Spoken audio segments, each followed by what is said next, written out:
Hello, everyone. Welcome to part two of Exquisite Corpse, an art installation by the Exquisite Society. I am Anya. Please introduce yourselves in the order that you connected. Yes. My name is David, and I am playing Ostran, the charlatan cleric of Sehanine the Moonweaver, or Sehi, as he sometimes calls her. Hello, I am Brandon He, and I am playing Letha She, who is a fighter who has a background as an organized criminal. Last session, our characters found themselves in an art gallery with a mysterious sculpture in the center of it that sucked them into the artworks themselves. And we left them as they entered this giant whale jaw carved with different circles and spirals, being sucked into the carcass, the gigantic carcass of a whale floating in the middle of space.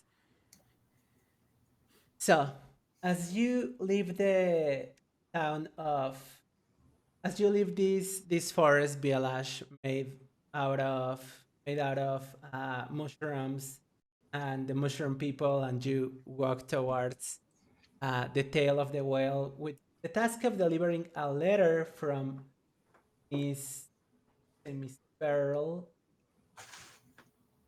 From Miss Pearl to Miss Francine in these two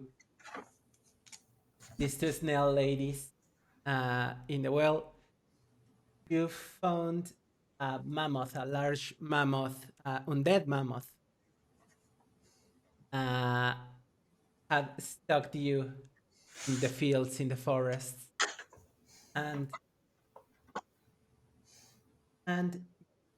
Ostran had just last cast Turn Undead in order to I'm gonna say shame it away. So as I was telling you, this mammoth is basically just an skeleton with some with some meaty parts, but mostly it's shining a red light, a pulsating red light from its chest. Biggest, the most noticeable thing from it besides being.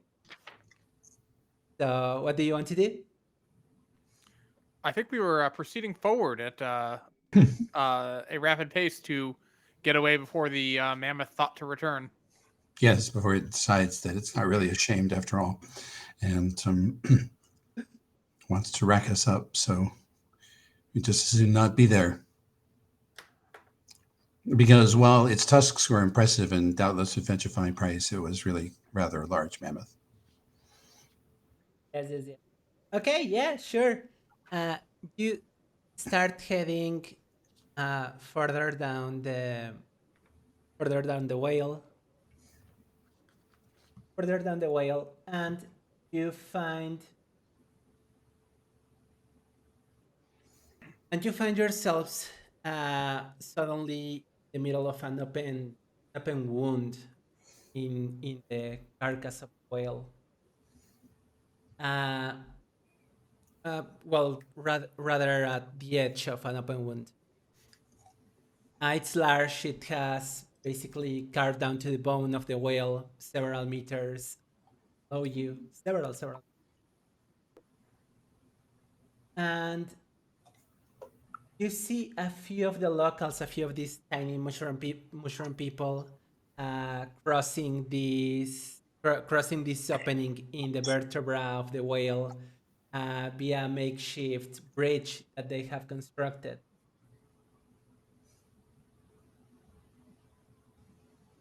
Second, I'm missing.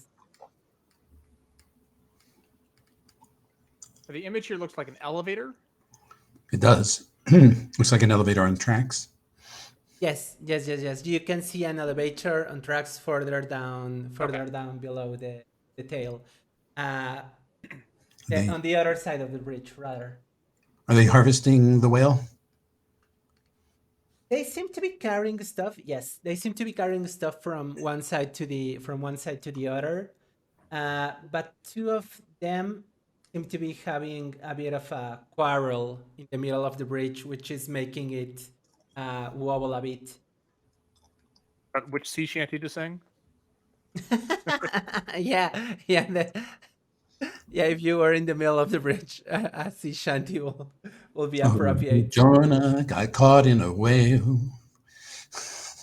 I would think that would be very applicable for this. Soon may the wellerman come. He's all made up his home in that fish's abdomen. Oh, Jonah got caught in a whale.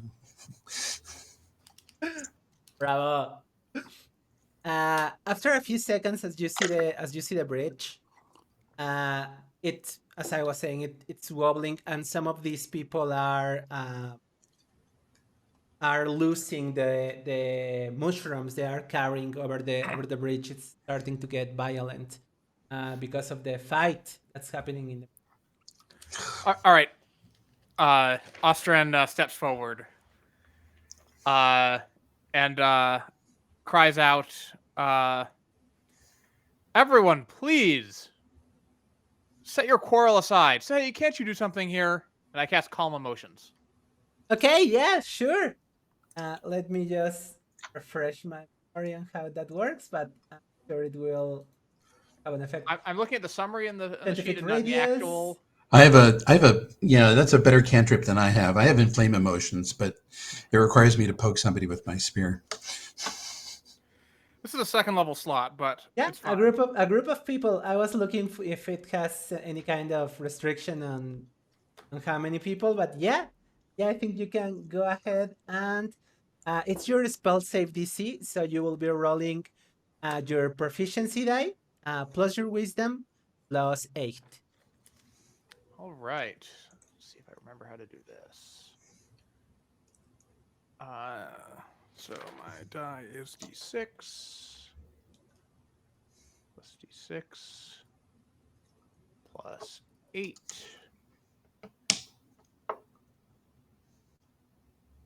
All right.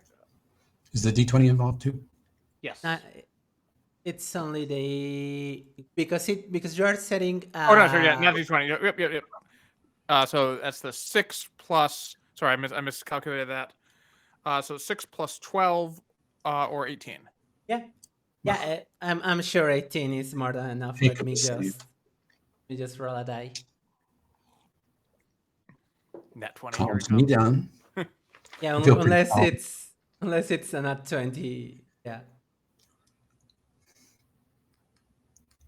Yeah, it's a 12. No problem, people. I think what will happen is these two people that are fighting in the middle of the bridge get calm. They grab the ropes of the bridge. They are not fighting anymore. They don't seem scared, but it's one of these situations where the bridge is starting, like, let's say, resonate with as the people try to resist the movement. I'm sure I have seen a video of the Millennium Bridge in London of people walking by and the bridge resonating. So it's one of these situations. Everybody seems extremely calm for the situation, given that the bridge is suddenly starting to wobble further and further and further, one side to the other. And they are trying to reach the other side. Yes. Very calmly, everyone. Let's continue across.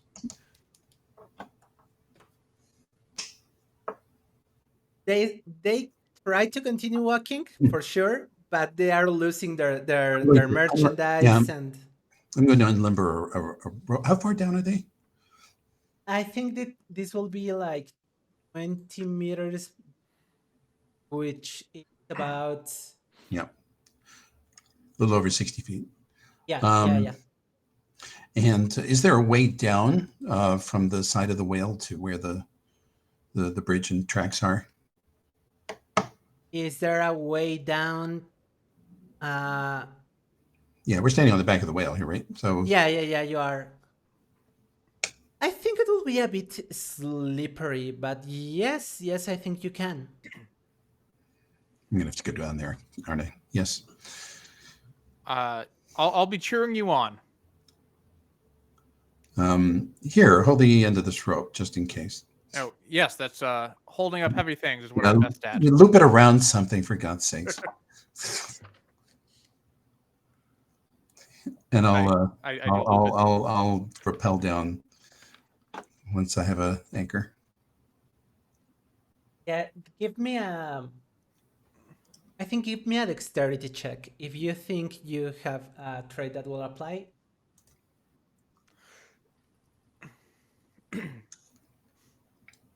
I'm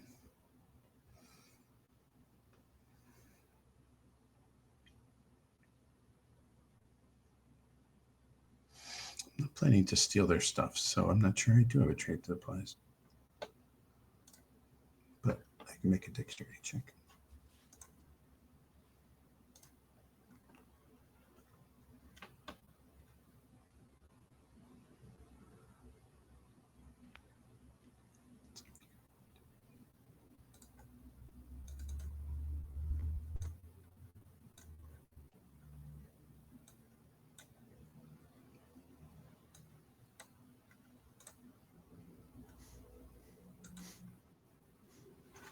Uh, 14. 14 should be enough. Yes. Okay, you start rappelling down further down to where the bridge is tied. What do you want to do? I'll grab at one end and I'll brace it. And I'll say, come on, folks, the bridge is getting overloaded. Come on off. I'll just, wrap the bridge cable around my arms and, brace my feet against something and just throw my weight back into it to give them some stability so they can get off the bridge. I think this will be rather heavy, so give me. Yeah, well, I'm not trying to lift them or anything like that. I'm just trying to make it less tippy. To give it some tension, right? Yeah, because okay, I think you can, but maybe using some kind of tool to as a lever or something. I don't know if you like that. I have my melee weapon if I don't think it's going to be too much for it. Okay. I got a trident so that I can loop that around and dig in the tines, and kind of hold back on the handle. Yeah, sure. Okay. Hopefully I'm a pretty good judge as how much strain is too much. I want to break it.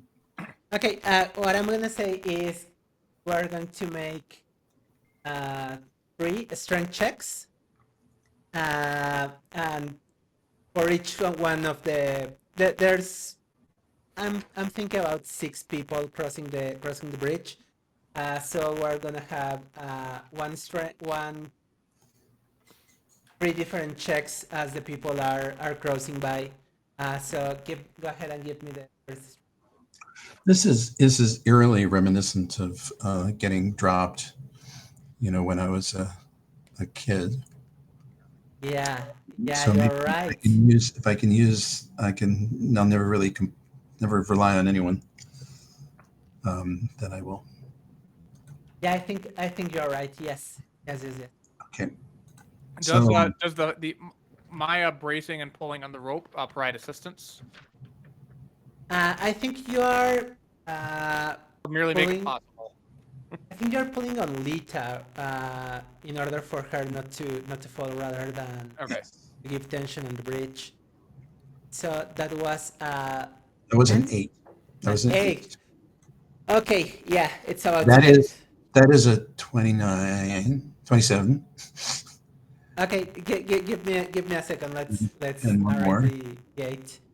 I'll just give you all the rolls and you can narrate Okay. them. And that is a 20. So the first roll, I was 29. still getting a grip, but at 27 and at 20. Okay, yeah. I think you are gripping the rope. You are trying to get to the correct angle. Maybe pry the trident on the ground to make some kind of a lever. And up there, Ostran, I think as Lita is trying to pull on the ropes, to raise the ropes, you see one of the two people that were fighting basically lose their balance and they are about to fall down. What do you want to do?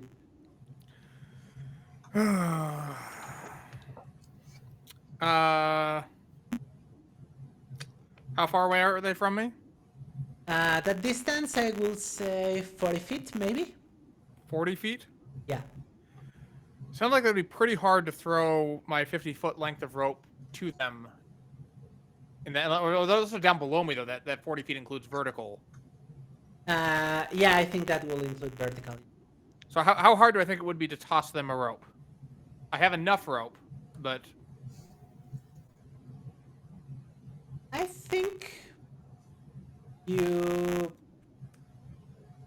think you can, but you will be trying to pass a 16, probably.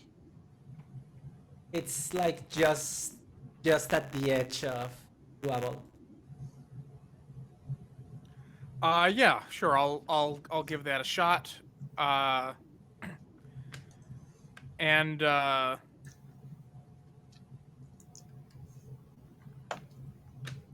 I mean, I think that the way that these people have gotten themselves in a bad situation by fighting just really sinks home the importance of the importance of bonds of friendship. Yeah, sure.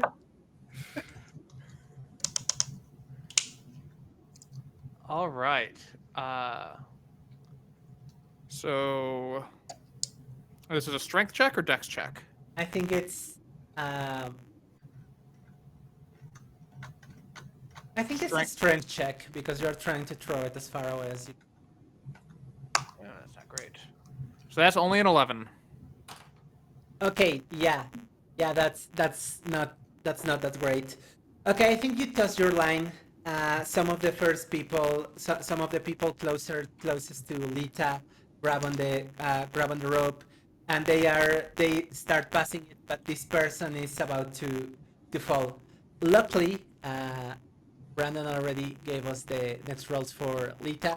So on a 29, I think you tense the bridge, and this person who I'm gonna name Abraham.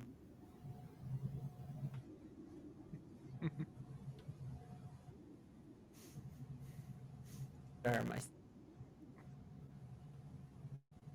Yes, Abraham. You started hearing all these yells to toss the line to Abraham, who is trying to hold on to your life to the bridge. The line is not reaching, hasn't reached him yet. And the people are starting to run towards the side where Lita is. So at this point, I think, give me 1 second to roll another die.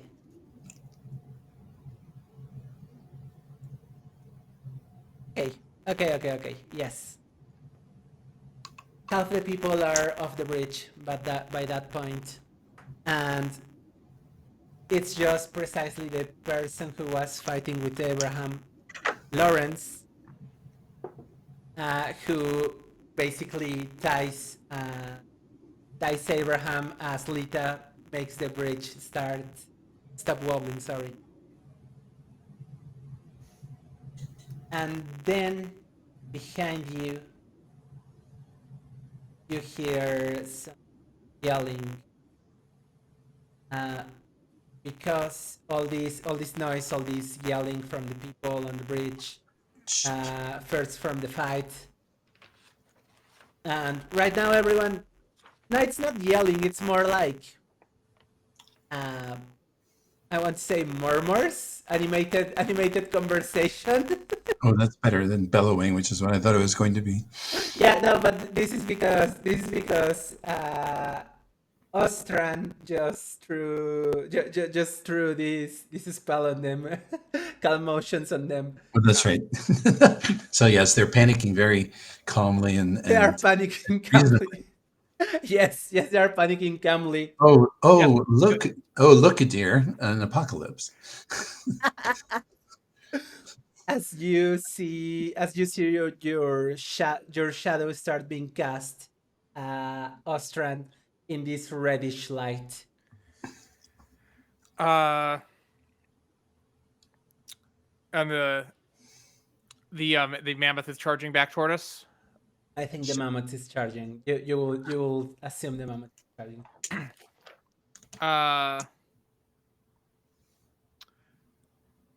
Okay, give me a second here. I have something creative. I just need to brainstorm the right word. All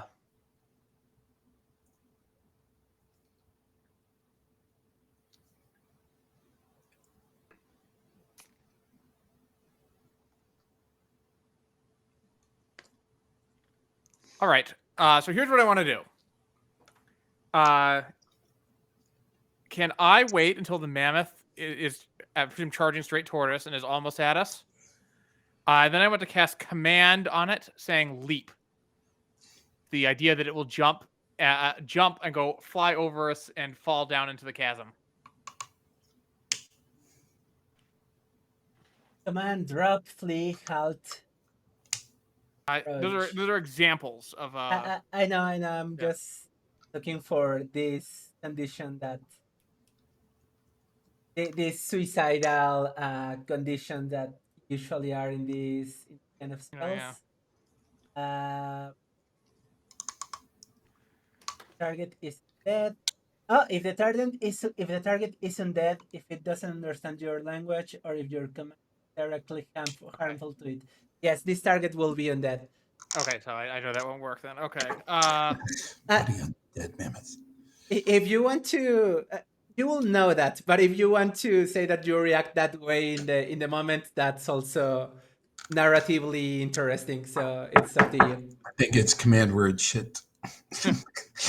It could be a verb. So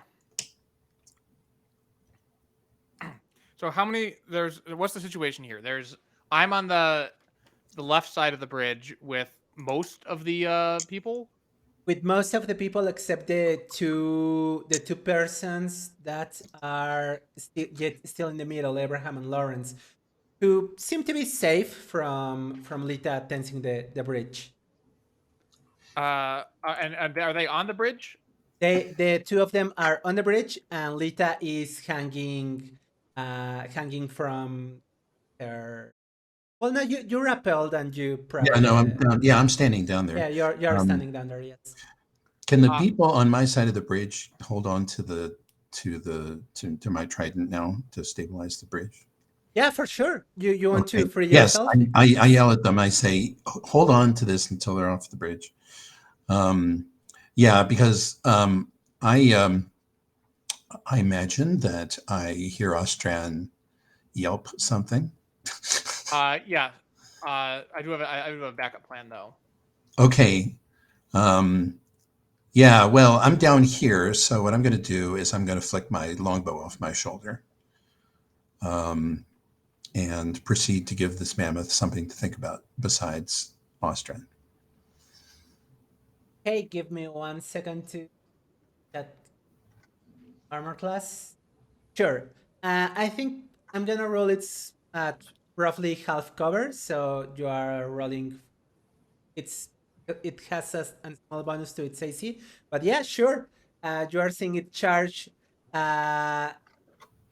Ostran is trying to get a grip on the situation, and you shoot your arrow.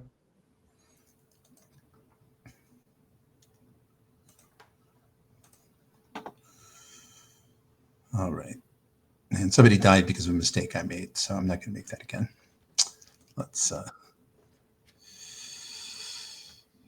and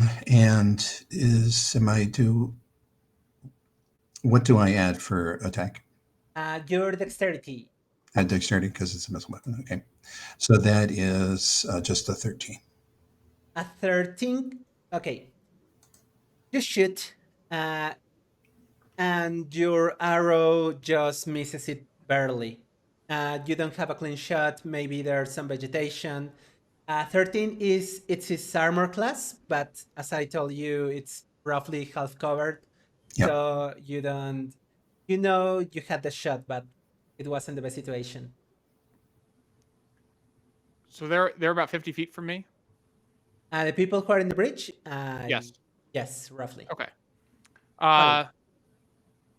So Ostran turns to the people around him as the mammoth charges closer and closer to us, and says, "All right, everyone, gather close, kneel down, stay quiet." And I cast Pass Without a Trace. Okay. I can't reach the people on the bridge. It's only got a 30-foot radius. But a veil of shadows and silence emanates from you, masking you and your companions from detection. We've all got a plus 10 bonus to stealth checks, can't be tracked. And hopefully this can get us to not be noticed by the mammoth. Okay. Go ahead. That's a third level spell slot. Okay. This is for stealth, which is a skill, but we're not using a skill, so I'm gonna say it should work like that. As you are describing it, just let me roll for its wisdom. I forgot I get 2 attacks. So, I'll just take that while you're adjudicating. Yeah, it's a 7. I'm gonna say it will ignore you, and yeah, sure. Let's go back to you.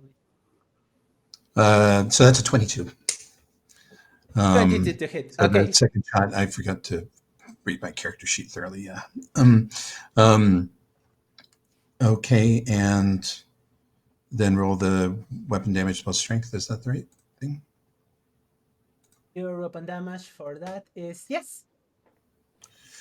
That's just 2. But still knows I'm here. Just That's a 2. the most important thing. Okay, I'm gonna. Hey, you pick on someone your own size. I say to the mammoth who is 5 times my size. Yeah, I think the mammoth is charging to Ostran.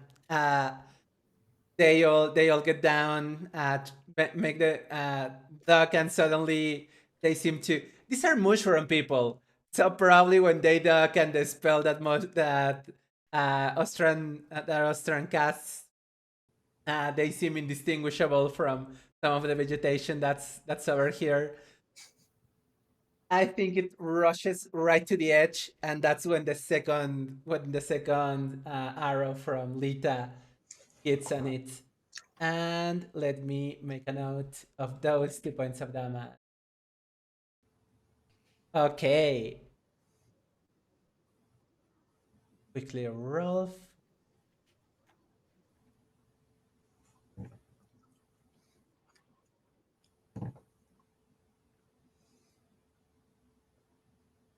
That's okay.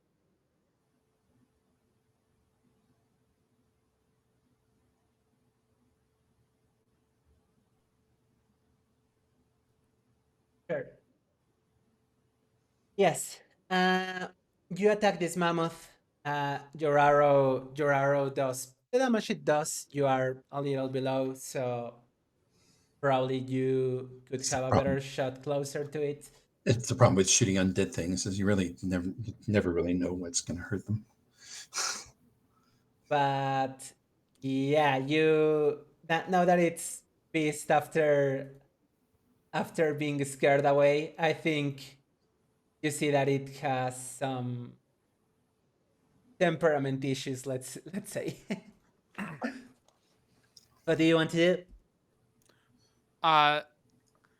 Is it my turn or Letha? I don't usually roll for initiative unless there's spells involved, because then you have to track the durations and kind of stuff. Yeah. So if it makes sense to you that it's your turn, then Are you going to do something besides be really quiet? I am, yes. So by the way, calm emotion has ended.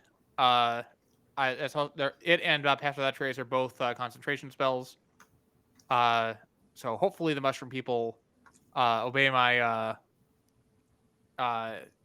insistence to them that they should gather around and stay quiet. But I go, stay there, quiet, and I creep away from them just to get some distance in case things go wrong. And this, the target affects humanoids rather than a radius around me. So even if I leave the radius, they should still be affected if I'm reading the spell correctly. I think you are, yes. All right. So I'm just going to move in advance away, 30 feet or so. And then I'm going to cast the cantrip Toll the Dead on the mammoth, mostly because that doesn't like emanate from a point or anything like that. There should be nothing to attract its attention from it to me from casting that spell. It may be resistant to necrotic damage, but that's still better than getting up next to it and casting Word of Radiance.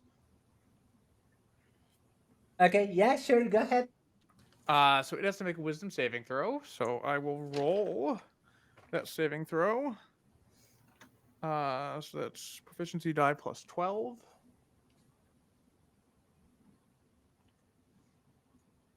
Whatever.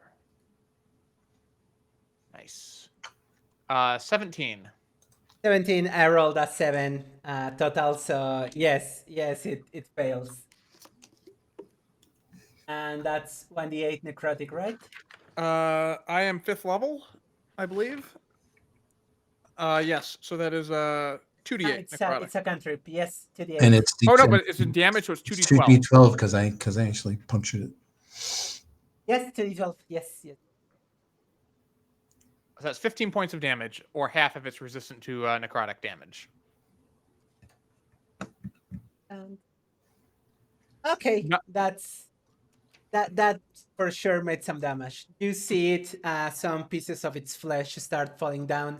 It's not considerable damage, but it's the biggest hit it's got so far. There's this loud bong that just echoes across this giant whale carcass, and the dead mammoth is tolled and does not like its toll. I want to say, just because it seems right for Ostran, that maybe its ribs start making this xylophone sound as they resonate with the bell tolling. Dong, dong, dong, dong, dong, dong, dong, dong, dong, dong. And Lita, go ahead. Okay, I'm gonna pump another couple of arrows into it. Maybe suggest that the mushroom people get off the bridge. That is that 21. And, yeah, 21 hits for sure. And a 22. 21 and 22 to hit for sure. Both will hit. 5 damage altogether. I need to get my arrows sharpened. Okay, yeah. I think these two persons that Abraham and Lawrence, who are in the middle of the bridge, gain their footing, and they are running towards the other side of the bridge. And I think you hear Lawrence start yelling, "I'm sorry," to Abraham. And give me 1 second to see if the rest of the mushroom folk are still keeping in place. For the moment, they are keeping in place, yes. Okay, so the mammoth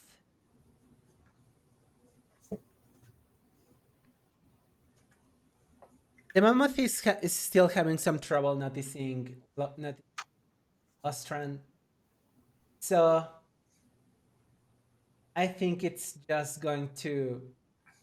It doesn't have the skill necessary to go down the canyon. So I think it's just gonna try to, what's the word? Stomp around, looking for whatever made it tall. So that will be an attack with disadvantage for Austrian.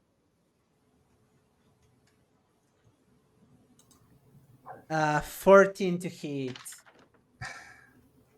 Nope. Ostrand, with the considerable aid of his magic, dodges away. My AC is 16.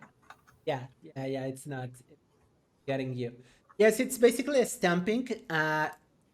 You know that if it continues stamping, it will for sure get some of the mushroom folk. So it's your turn. What do you want to do?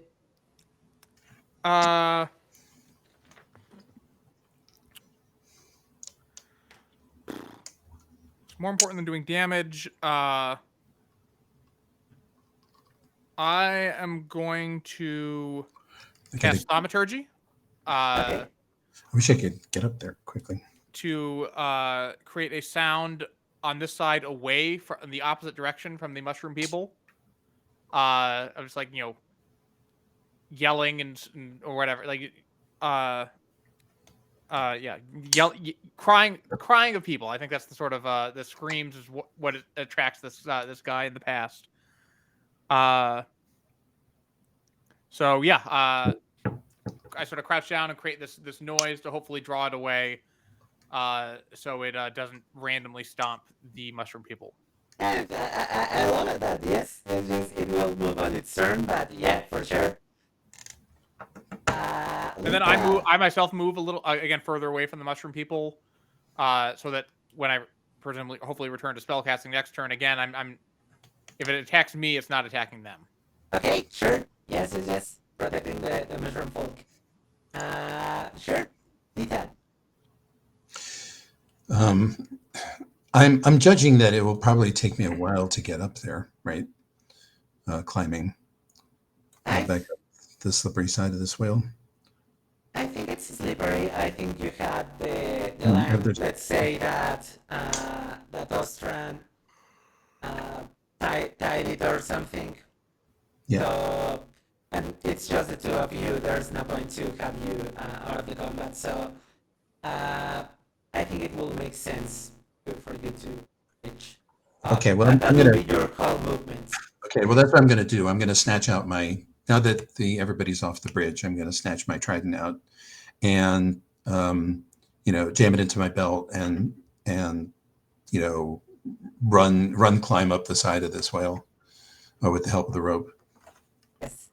Yes, that will be your whole movement. Yeah. But yeah, you are standing just on the edge of the. And just to make it clear, I'm being a target. So that hopefully the mammoth will go for me or Austrian, but not for the mushroom people. Okay. Yeah.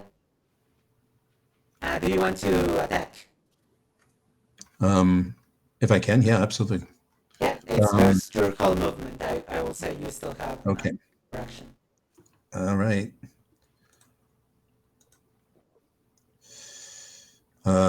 16, 17, 18. 18 does hit. And 23. It hits. Okay.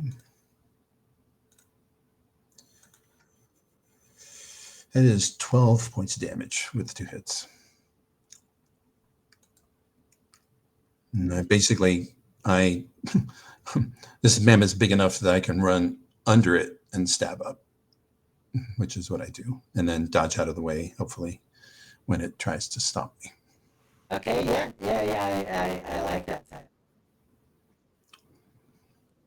Well, it can't see me very well when I'm underneath it, so And if I keep moving, hopefully I'm hard to stop.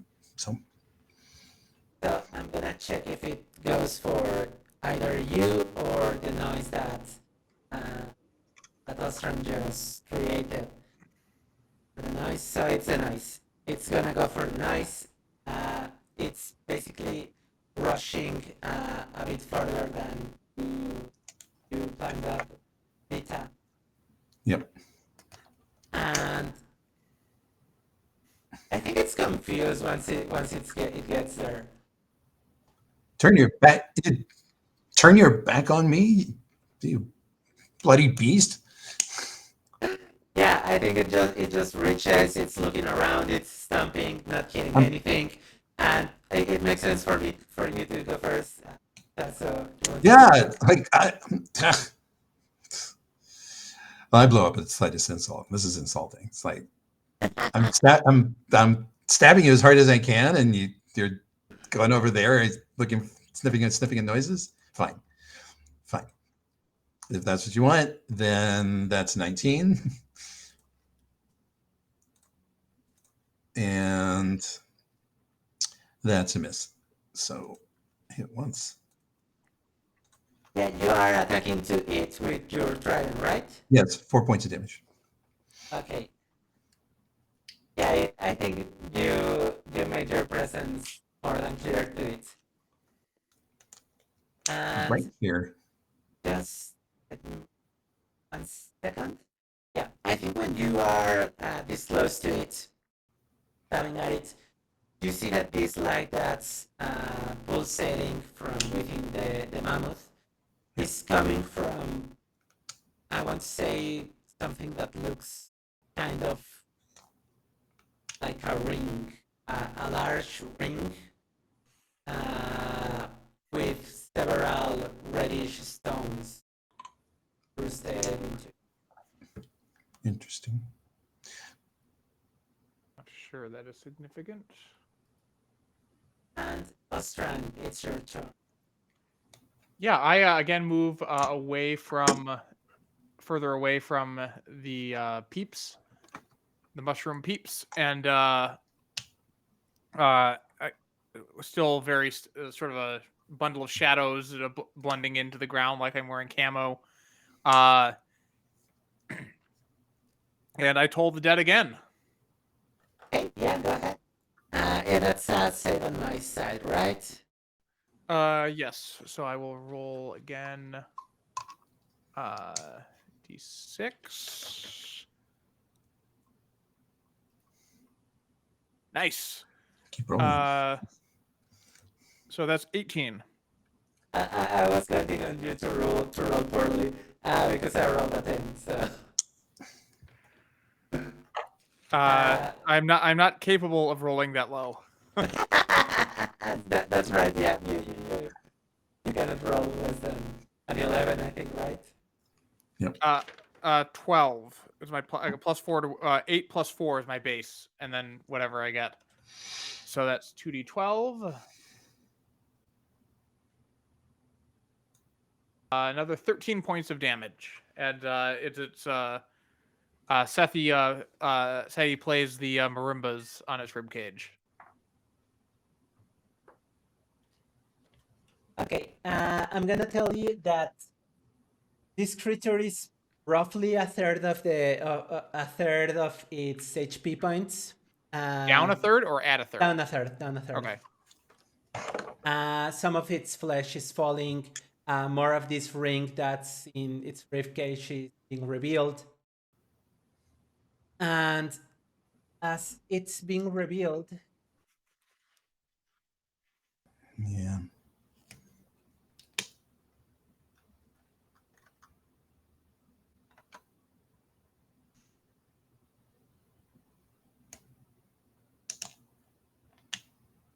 yes, and then everyone is saying, as you do that, yeah, as this ring is being revealed, the mushroom folk basically they start. I want to say They are not scared. They are surprised. Yeah, surprise is the word. Uh, you hear them start saying the name of the prophet of the devouring, which you had heard before, and some of them they are saying, isn't that what the prophet was looking for? Yes, the prophecy is the prophecy. That's why the creature has come upon us. Useless, I say and shake my head. People won't let themselves stay saved.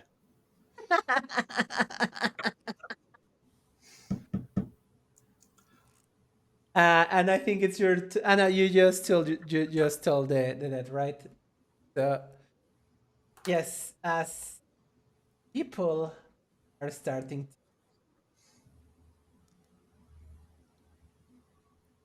No, it's gonna go for Lita, who is closest to. Finally, thank you. Yeah, it's gonna go for Lita. So it hasn't run, so it won't trample you, but it's going to go for. It has stamped. It hasn't worked for it, so I think it's gonna attack at you with its tusks. So that's 21 to hit. That certainly hits. Give me 1 second to damage.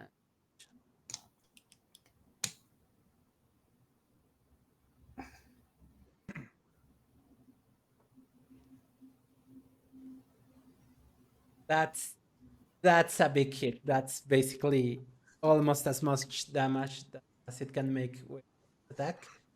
That's 23 points of damage. Ouch. Yeah, it's a big hit. Yeah. I'm going to do a crazy thing if I can. Yeah, it's your turn. Go ahead. And you'll know that I'll be able to heal you. I understand. So it comes and it hits me with a tusk, and what I want to do is hold on. Okay. So that I am holding on to or on top of this tusk if I can do it while my wind is being knocked out of my body. Yeah, give me a strength check. All right.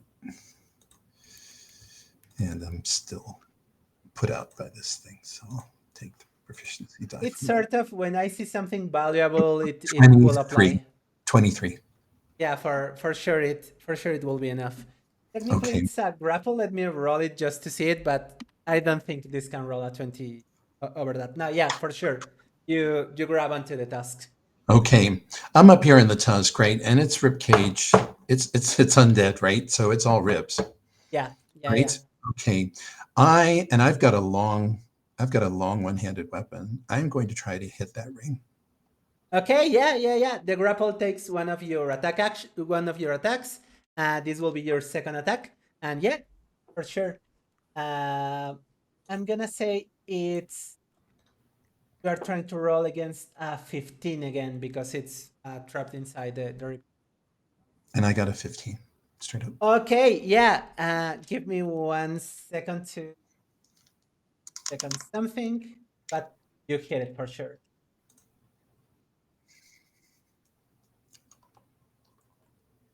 There is one. I was ready to throw the thing at it, but when it cranked me so hard with the tusk, I think you decided on plan B. I think you go for the ring. The ring dislodges. Is that the word? I think that's right. From within its ribcage, and now it's hanging from. Yes, it's hanging from one of the ribs, but it for sure doesn't look right after this. I think it's starting to stumble a bit, and it hasn't fallen right off it, but for sure you could go below it and try to grab it or something. Lita. I just took my turn. Sorry, Ostran. So it's still up and a threat, even with the ring dislodged. Just to clarify. Yeah. I think because it's still in contact with it, but it's for sure not working properly. All right. Well, I will cast Toll the Dead again. This is a cantrip, as will become important in just 1 second. 18. It's rolling so The poorly DC. for your till the death. Yeah, it's a 5. And then so 2d12. Just 7 damage this time. But then I will cast Healing Word as a 2nd level spell, because that's a bonus action, so I can cast a bonus action spell and a cantrip on the same turn. Yep. So Healing Word is 2d4 plus my spellcasting modifier. So that is 11 healing to Letha. That's nice. And I do not shout out any banter or anything like that because I am still stealthy and am rather trying not to attract attention. That's what Letha's for. Yeah, sure. Go ahead and heal yourself, please. I did.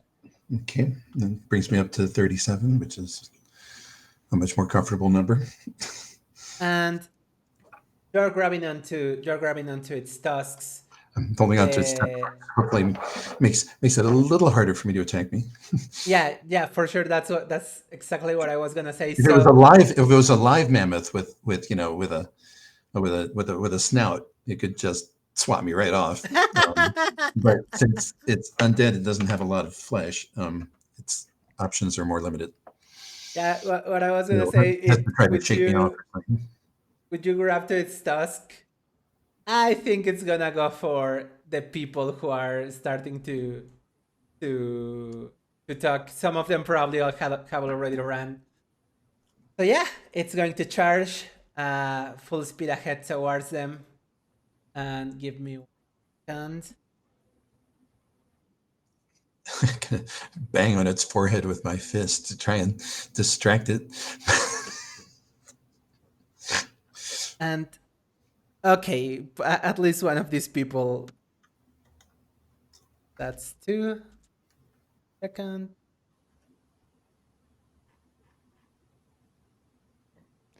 Incredibly, half of these people run away on time, but basically the rest of them get swept down by the critters' tusks, and they fall down on the floor. Can I try to do something before it does this? If I say it's doing it. Technically, no, but pitch it to me and we can see, yeah. Using action search, which lets me take an additional action. No, I don't. Maybe if it was something more related to your reaction, I think that's okay. Good one. Yeah, no, that's fair enough. That'd be a very PBTA move to do, but not really. It Yeah. doesn't really fit in the 5e action economy. I understand. Yeah. So yeah, they get swept down. They are on the floor, and then it can be your turn, Lita. So if you want to do something, that's all. Yeah, that's all it can do on its turn. Basically, make them prone. So if you want to do something before it definitely stumps them. I'm going to try to knock that ring loose. That is what I care about right now. Okay. So I'm going to try to hook it or flick it in between the ribs or whatever presents itself most obviously. Okay, yeah, you're still trying to roll against a 15. Okay, and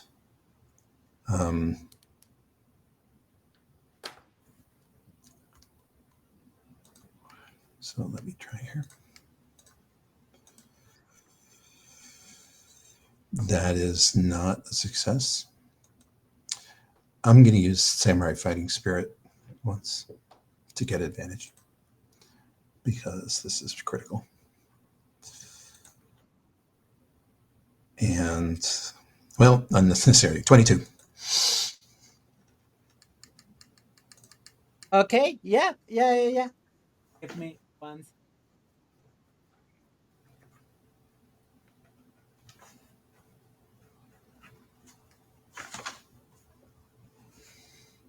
Yeah, sure. Okay. You reach for the ring, and the creature basically is going to fall down as soon as you take it. So describe to me what you do. I grab for the ring, and then I push away as hard as I can.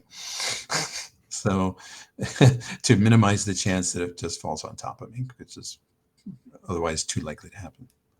Okay, you grab on the ring, you pull on it, trying to reach away from the creature as well as you can.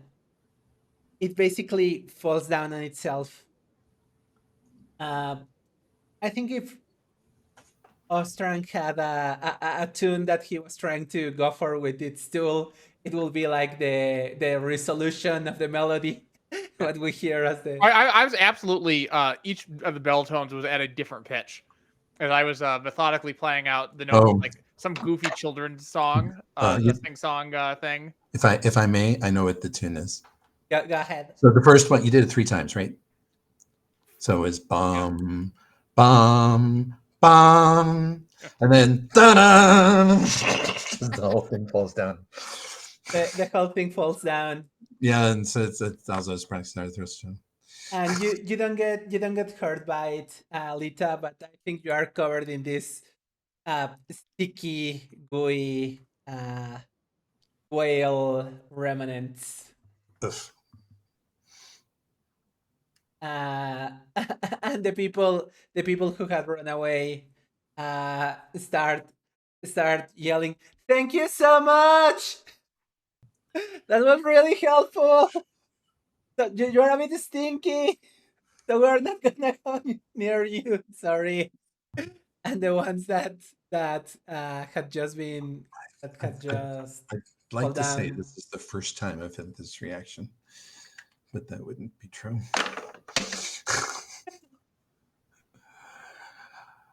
Thank you for saving us. Now get out. The other ones get up. You see them like try to cover their noses as get close to you, Lita. When mushroom people think you stink. And they are like, "Thank you, thank you, double travelers."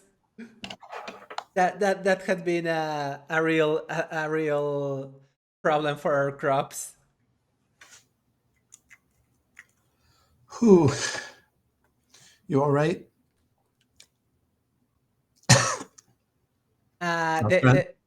Austrian, you okay? I'm fine. I'm fine. Like, my voice is a little muffled by the magic that I'm very intentionally not dismissing yet, because it could come in handy. I'm good. I didn't get hit. Good. Wow, that thing packed a punch. I appreciate your service. I'm just going to count my ribs and make sure they're still all there. That bring something we needed? It's nice, isn't it? How big is this thing? I think as soon as you pry it out of the mammoth, it basically shrinks down to maybe about fist size, like a bangle probably. Yeah. It's golden. It has several red stones incrusted in it, and on closer inspection, these stones seem to have a slit like a cat's eye. Each one of them several different of these cat eyes.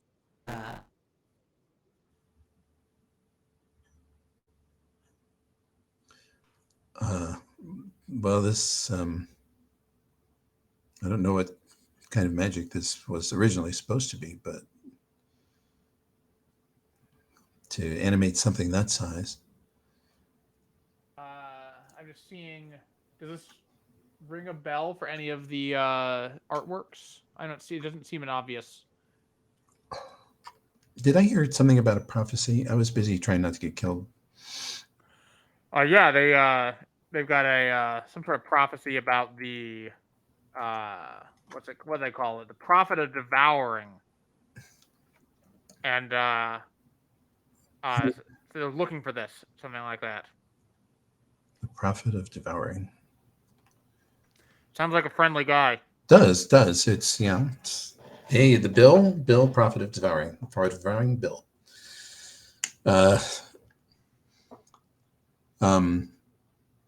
Well,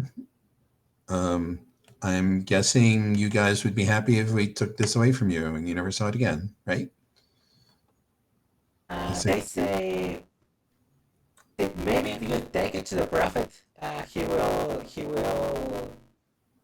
be grateful to you. The prophet, as I was telling you last week, it has this terrible name, but they all act like it's a friendly person.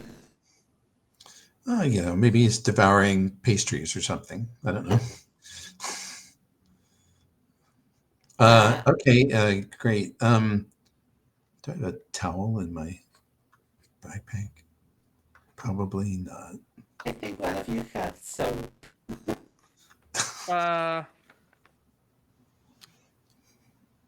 Water skin, mess kit, tinderbox, rations. Nope, no soap. No soap here either.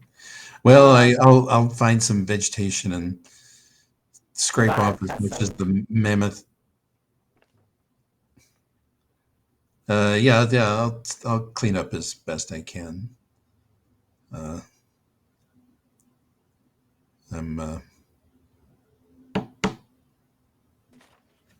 I got nothing to help. Whoops. Okay.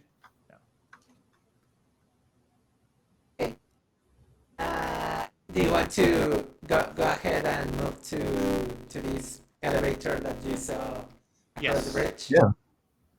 Sure.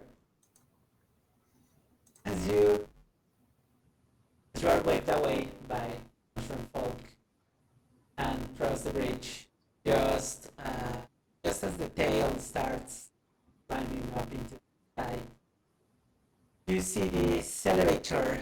It's basically a vertical railway elevator, and you see a snail that matches the description that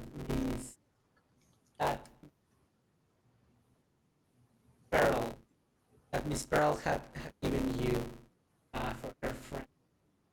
And she's talking with this hooded figure, slender and tall, much taller than she is.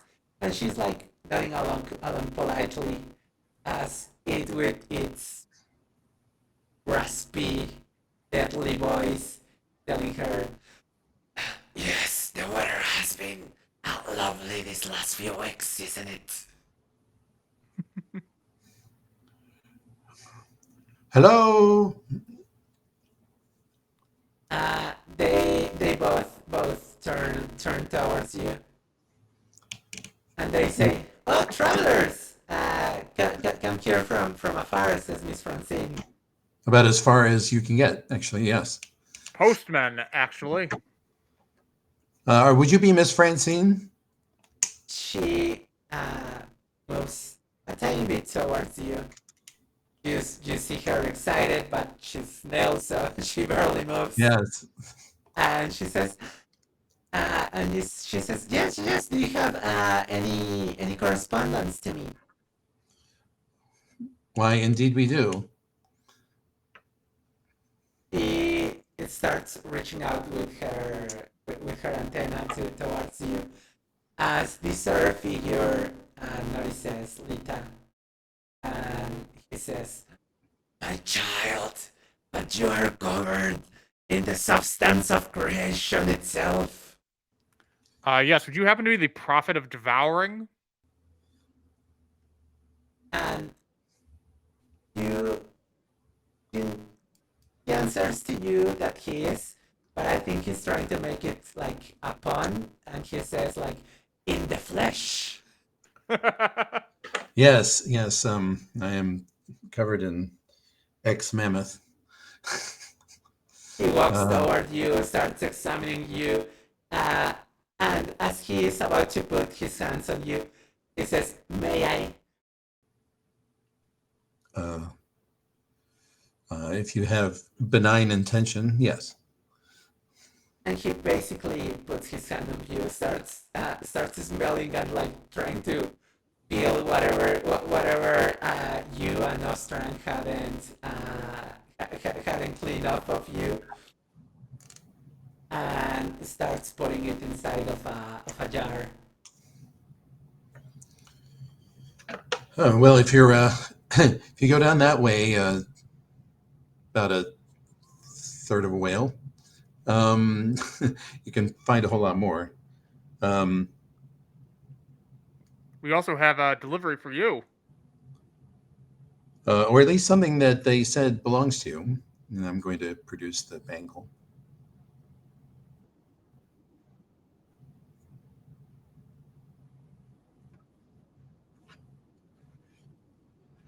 I say to Ostran, I'd like everyone present to note that I'm selflessly parting with what, by any other standard, might be considered a treasure. Yes, we know you're doing it to get a better treasure, so.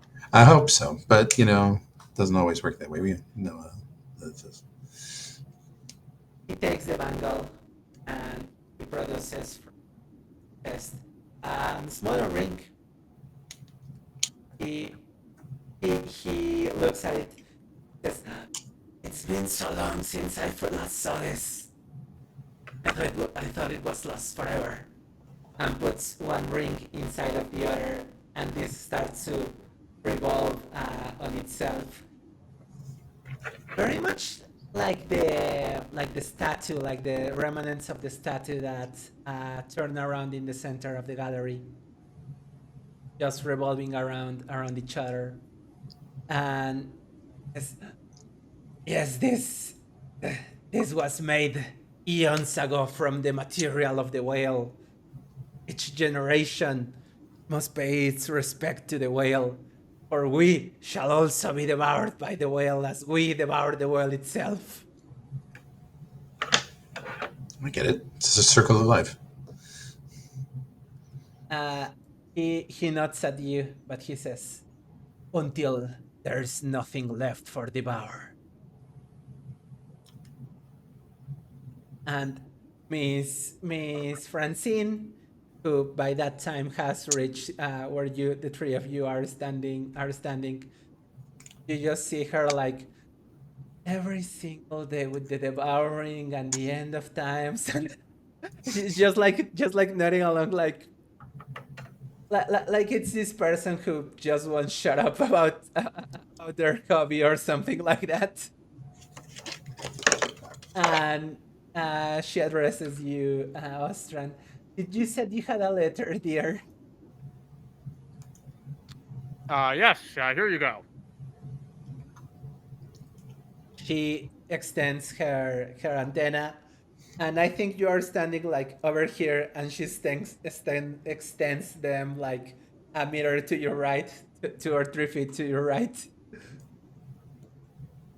because you're still trying to pass unnoticed. And she is like, oh, sorry, and reaches to where you are actually standing, Ostran. She opens the letter, reads it.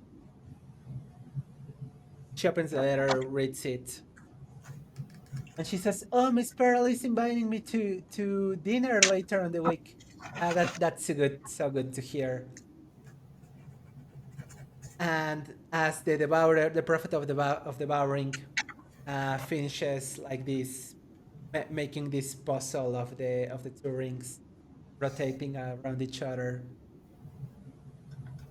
you see this red light emanating from the two of the rings, and the wheel starts moving below your feet.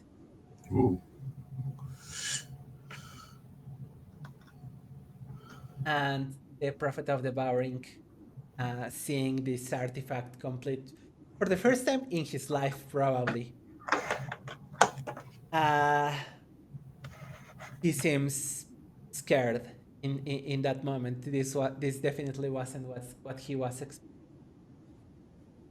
Do you want to do?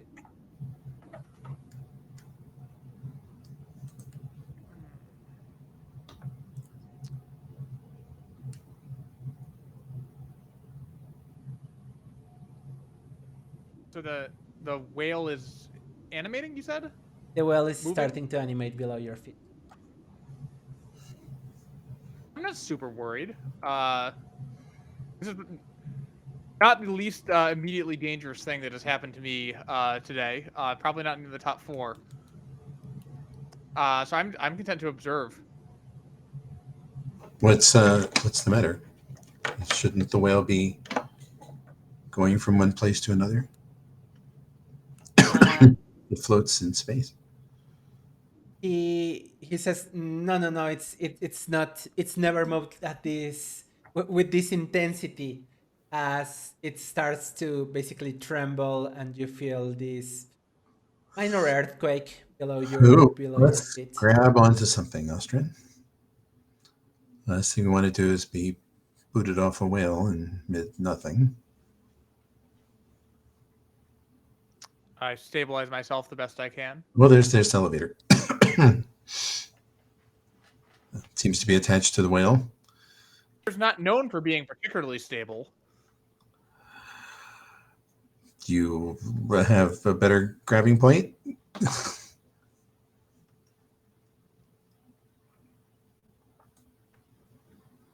Yeah, the elevator's what we got, so we grab onto the elevator.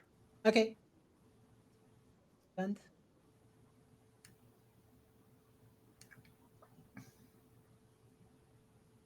okay, yeah. You grab onto to the elevator. For Miss Francine, since she's a snail, she doesn't seem to have any problem keeping her balance. The prophet, the prophet falls to his feet, and he tells you, he tells you, children, you must take this away from me, please. The whale, the way, otherwise the whale will succumb to the thirst, is what he says. No, it's going to shake itself. It's going to shake itself apart. And he basically asks you to either leave or jump off the whale.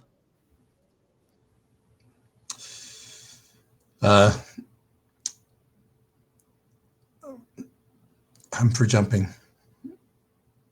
How do you feel? Surprised that you would be the one to volunteer that, but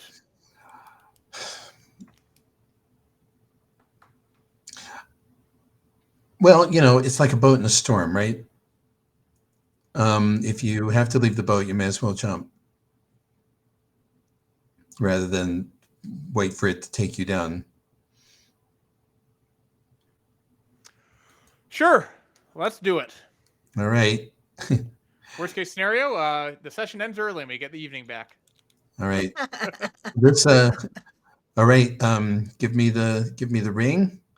Give me a hobbit here. I wrap my arm through your harness and jump. Give me 1 second.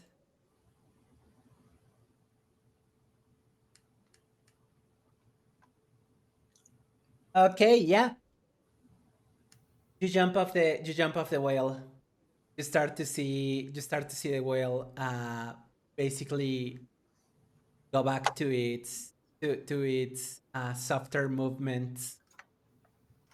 And as the sky starts to open, it starts to become darker and darker and darker, similar to what you saw from the balcony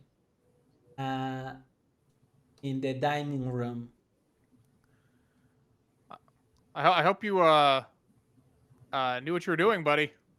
Yeah, well, we'll find out soon. Soonish. And you start seeing these other worlds that you again saw from the balcony start passing through. Let's aim for one of them. And yeah, that's certainly a possibility. What do you want to do? Let's see.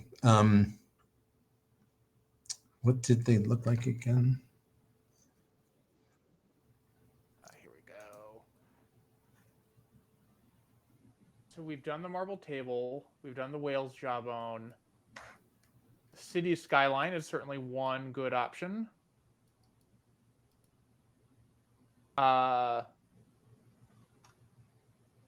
Sounds good. We'll probably need to go back to the mountain at one point. I don't think we've really finished there, but City skyline it is. Okay. This island of the city, as I was telling you last time, I'm not sure I told you. I think I did, but it's basically this floating island with a city emerging from a lake floating in space. So, yes, aiming from the largest lake. Aim for the possible, lake, we'll see. yes. When falling from an unknown distance, aim for the largest lake. Will for certain seem I like think a I've good read that idea. somewhere.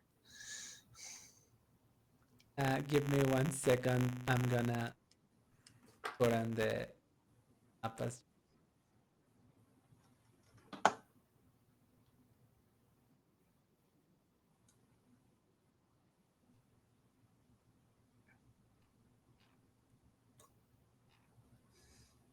Okay, yeah.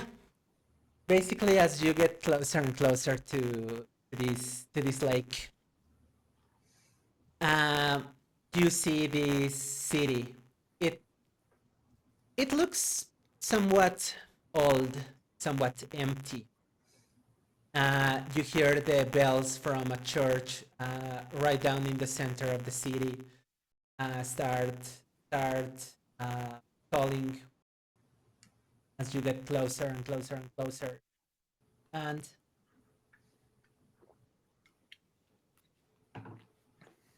yes. And you basically fall down in the water just outside of the city, maybe I don't know, 100 feet from one of the little embarcadero. Is a word in English also, right? it's a loan. Like it is used, but as like an untranslated version when you're referring to like a mission in a particularly Spanish American context. Okay, then it will be the perfect word then. Yeah. Yeah. From an embarcadero, just outside of the city. What do you want to do? You know there are better ways to get a bath. Not quicker. Come on, swim. Can you swim? I hope you can swim. Maybe I should have asked. Scale mail, but you can hold on to me. It'll like I can probably flop around at least with my mail and shield. Lita, you take 3 points of damage. Okay. Which honestly is, I think since it was your plan, it worked way better for you than it did for Ostran, who takes 9 points of damage from the fall. Probably swallowed some water. And yes, as you were saying, Ostran, you are in armor, so I think for swimming, it's not super far away, but I think it will take a Constitution check. But before we go ahead with that, you are answering to Lita. You feel the weight of your armor, and you sink a bit. Below the water, you can see all these glowing fish, these algae. The lake seems to be rather alive. You see some bubbles pop from below the surface of the lake. The water doesn't smell precisely fresh. I think it smells like, yeah, sort of a fish tank. I think it's very, very alive water. And yes, give me a constitution check to see how far you can swim with your armor, please. Yeah, I got fluttering out of this brief dip down.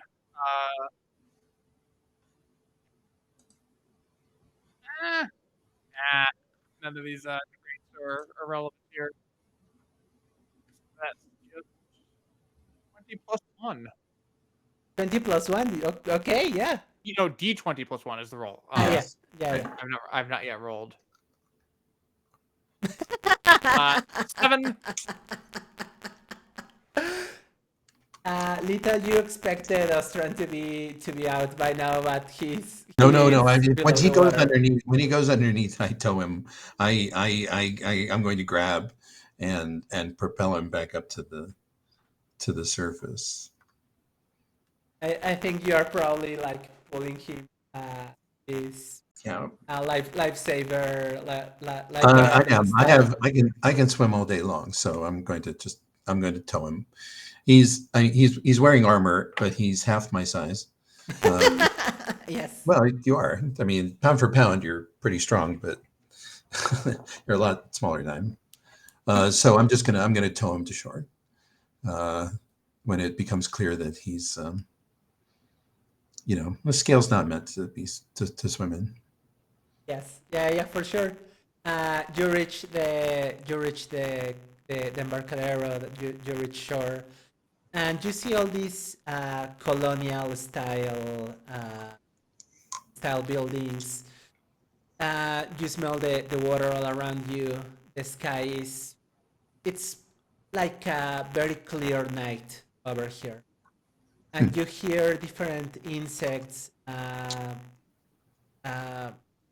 You hear different insects in the distance, and once again, the bell is sounding on the center of the city.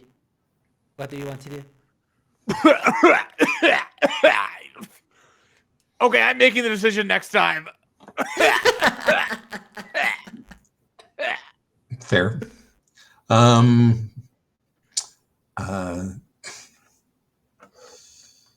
So, on the other hand, we made it.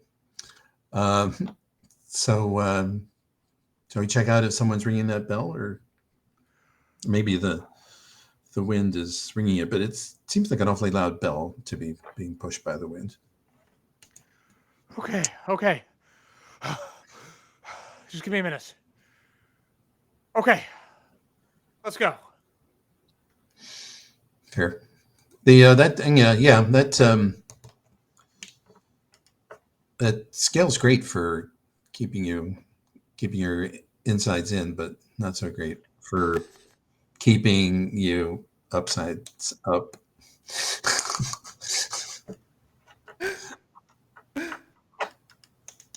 As you are walking around the city seems empty. You don't hear anyone. You don't hear other steps beside yours, but you have this feeling that you are being watched all the time. Shadows around you. This is the poem about lost love, as I remember, right? Yes. Mm-hmm. Yeah, lost love, doves. It all rhymes. You start walking, and you pass through several small bridges, and you notice that the city is basically a canal city.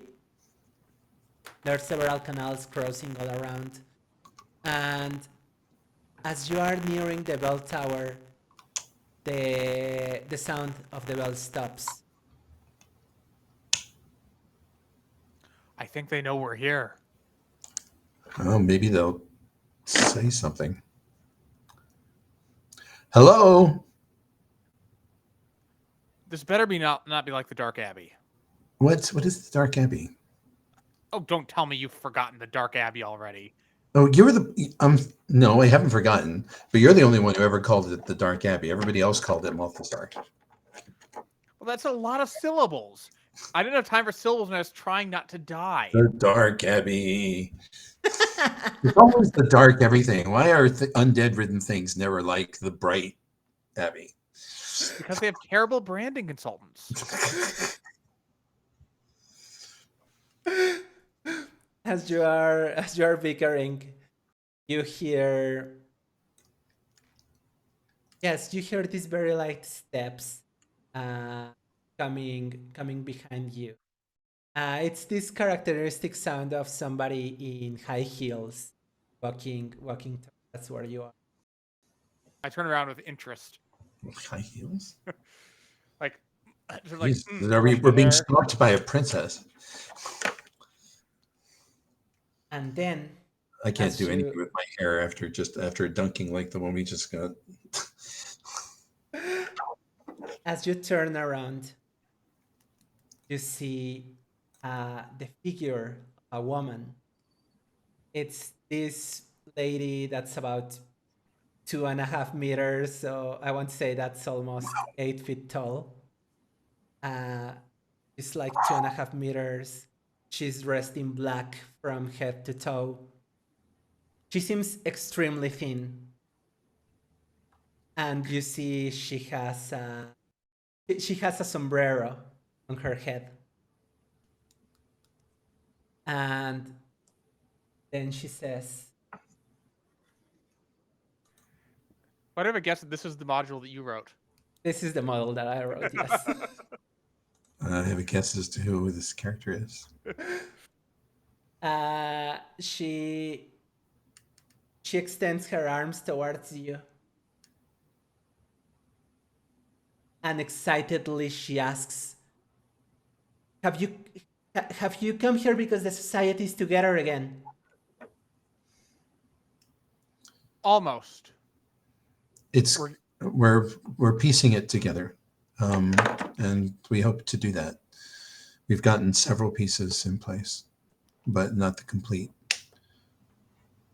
She asks you about the pieces. You see her bend down in order to hear you, and as she's bending down, you see that her face is a skeleton. It's a skull. Her hands are skeletal, and she's a skeleton. She's a Katrina. Yeah, she's a Katrina. Yeah. She has Or this deep floral smell to her person. I'm not put off. I'm fascinated. I say, lady, I've faced death before, but never in such a beautiful form. Let's see it. It says, yeah, she says, death is just a stage, and every stage from the right angle is beautiful. She asks you about the artifacts that you have collected. Yeah, I think we tell her. Tell her, show her the. So we Show her returned the feather, right? Yes, the feather we returned to the statue, and here we have this this ring. She asks you about the feather. She says, "Did that terrible man gave you any problems?" The prophet? And she's asking you about the feather and about Angelo the first, the first guy you encountered. He had some very strong opinions about art. Yes, and he seems very impatient. He was always so pedantic. Unbearable if you ask me. And if you ask, and she straightens herself up, reaches for a handkerchief, this beautiful white handkerchief that you see Ostran has a dove embroidered on one of the corners. And she makes this gesture to clean up her tears from her face, even though she has no eyes and she's not really crying. And she says, "Yes, he was so unbearable for me and for my dearest." Or Michin, he calls him. Meeching? Michin. Let me write it in chat just for.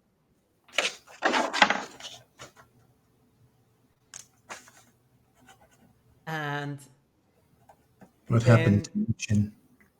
Then she turns at you, examining the rest of the artifacts you have.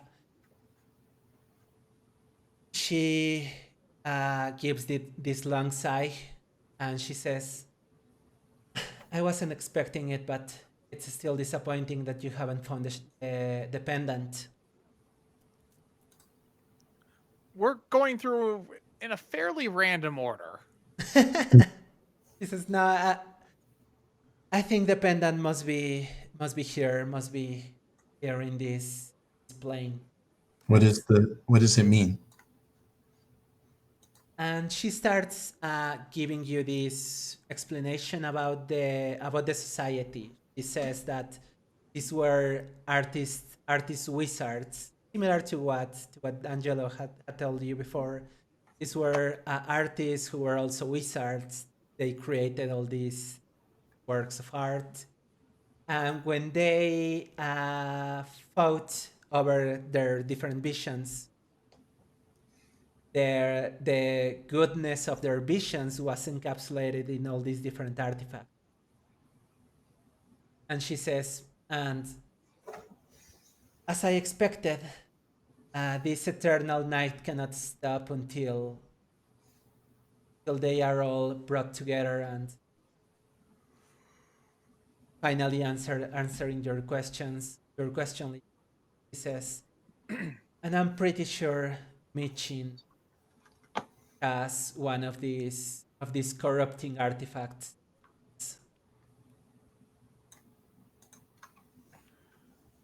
And where could we find Michin? As you ask that, you hear this howling coming from the other side of the other side of the sea. Ah. And she says, let's hope he doesn't find you first. And it's 8:40. What do you say if we take a little break? Sure. Okay, so it's 8:40. Let's say 10 minutes. 10 minutes. Sounds great. So talk to you in a bit.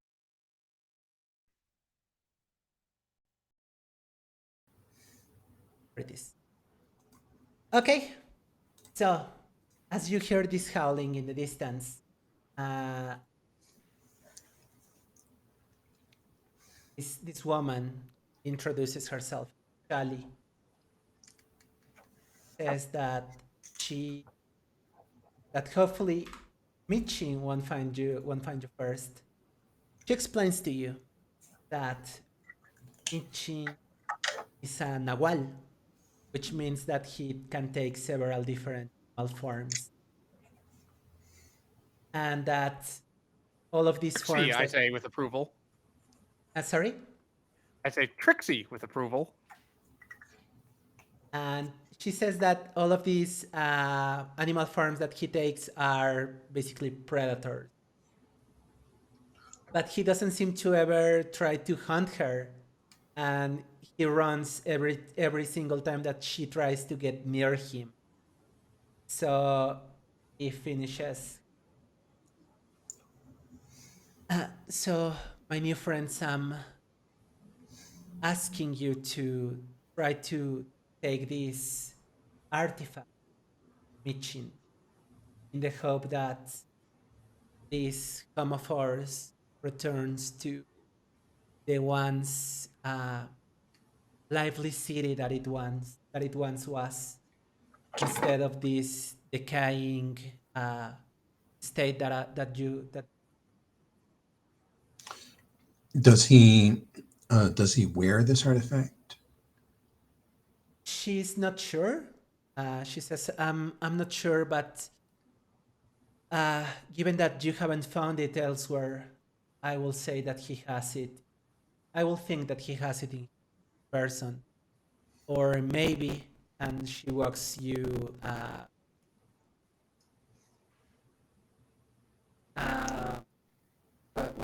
what's the word? To a higher point in the city, or maybe over there where he passes his days, and she's pointing towards the floating gardens.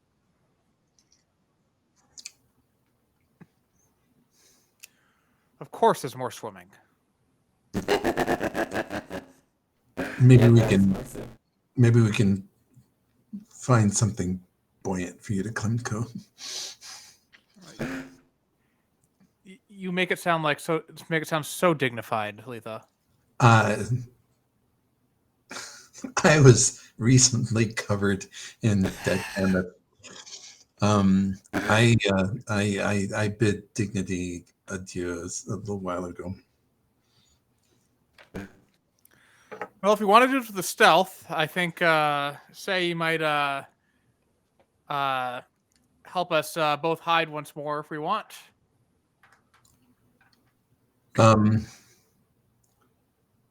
Yeah, that's probably a good idea if you can do it. But let's find a barrel or something to help you get across the way without drowning. Yeah, she points to one of the embarcaderos. As I was telling you, this is basically Or maybe there's even a boat. Oh my gosh, a boat. for streets. So, Oh yeah, so they must have little boats. yeah, they for sure have. How about a boat? And in particular, you find it's called a chinampa, but I don't know if you know what that is. Is it like a pirogue? It's a boat that you row, but similar to what they do in Venice. That it's this long, Like a gondola. like a gondola, yeah. But it's a flat bottom boat. Okay, I can visualize it. But yeah, that's yeah, sure. Not too different from a pirogue, actually, which is something you find in New Orleans, or the bayous, anyway. All right, so a boat, and yes, I'd much rather find this without him than with him. I think, given shapeshifters are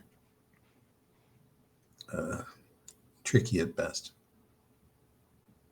And if his magic is anywhere near on the plane of hers, well then. Mm-hmm. Get us over there. I'll keep us hidden. You just Okay. gotta, restrain your natural buoyant personality. I'll let the boat keep us up. Thank you. So I'll paddle and you think good thoughts.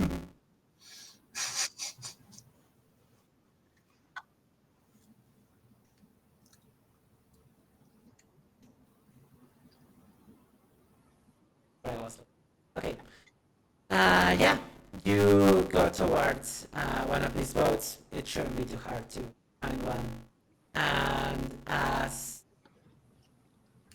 you are walking away, Lita, Shadi takes you by the hand, and she gives you both a bar of soap and a small vial of perfume.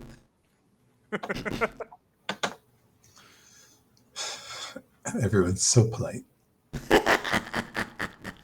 And she just says, whenever you have the time, it will be polite for everyone else. Plus, of course, Pass Without a Trace masks sight and sound, but it does not mask smell. So let's wash up. Let's wash up first. I can take a lead-weighted hint as well as anyone else. So yeah, I'll take a dip in the canal and clean off. And you already cast your spell, right? I've not cast it yet. No. I mean, I think we'll cast it as we're heading across. Yeah. It lasts an hour, so I'm assuming that my old prior 1 hour duration has run out by this point after a lot of drifting through empty space. definitely. Yeah. Mm-hmm. After a lot of falling through the air. Yes. Okay, so paddle down the canal and out towards the floating gardens. Okay. As we get out into the water, I say, okay, say, one more time. Let's keep this on the down low. And the shadows sort of bloom up around us, sort of covering everything in a masking gloom. Is down low some kind of weird cleric language that I don't know? It's halfling slang, and honestly, I think your incredulity here is a little bit insensitive. Okay, well. Thank you so much. I'll be sure to use Thieves' Cant around you so you don't understand it.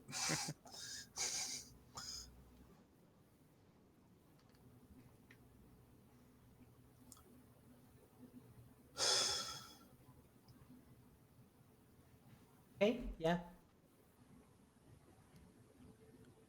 Yeah, this You place start. gets pretty with a little freshness and light and kind of the opposite of everything that it has. I don't think I understand. Oh no, I'm just I'm just making a comment. It's like this place could be nice if it was light and fresh and generally the opposite of everything it is now. Yes. Yes. Precisely. So you're paddling towards the floating gardens. Yes, hoping that they stay put. Since you're trying to be a bit stealthy about this, Ostran, please give me wisdom. All right. Does this any particular traits apply here? I think you are trying to. Shali just pointed you towards the gardens. You are looking for this person in the general direction. So I You think can't you are resist looking pretty for face. someone. You have right that way. I mean, Or maybe I think- can't resist a pretty face, right? yeah, I mean, think she a pretty woman asked a pretty undead skeletal woman asked us to do her a favor. So Yeah. but she's not undead. She is death. I think you're. She is death. I think your goddess would thwip you for forgetting that distinction. so wisdom, 16. Wisdom, yes. 16, okay. You are paddling through the lake. And you start hearing these bubbles pop from the water. But it's not while you were below the water, you saw these bubbles rise from the bottom to the top, probably all the vegetation decomposing. But these ones are popping with sound, are larger. There's a creature moving below you. I'm going to take my paddle out of the water and let us just drift a little bit.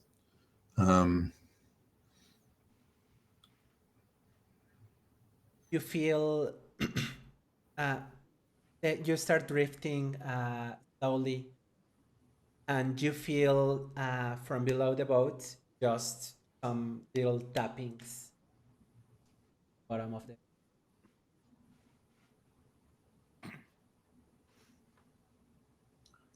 Take deep breaths and do nothing.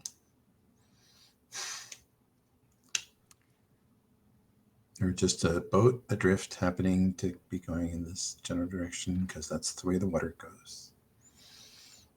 Think stealthy thoughts. Yep, that's what I'm doing. Just an empty boat adrift. No, nothing to be concerned about. And then you feel the boat starts getting pushed back towards the sea. But it's certainly being pushed, like you feel it being sort of carried away back to the city. Shit. And for sure, you see these little currents or waves being made by the tail of a creature. And it's large. It's a large creature. Yeah. No, I got the idea. I cast thaumaturgy to make a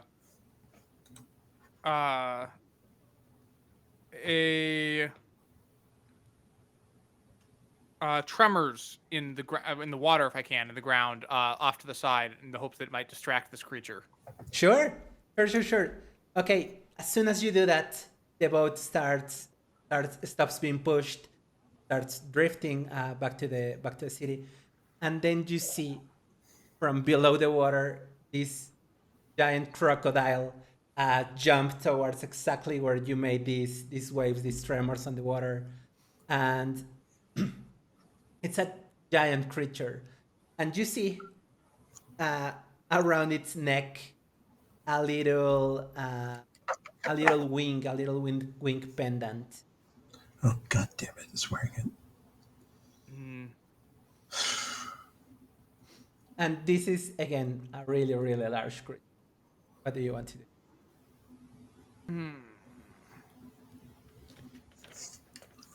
How far are we from the garden? I have an idea. I will say you're about halfway, which is maybe 200 meters. That's about 600 feet. Shall we go for it? This never goes well when we do that. Uh, But let's do it.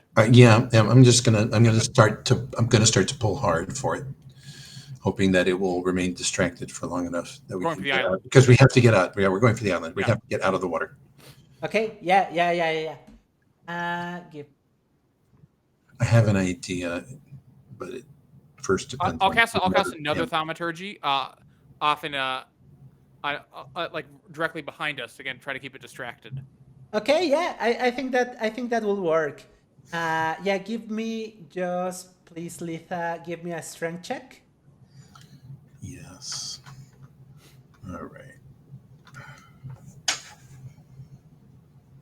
Yes, I never rely completely on anyone. Applies here. Yeah. Missed. Okay. This is I a think god awful roll.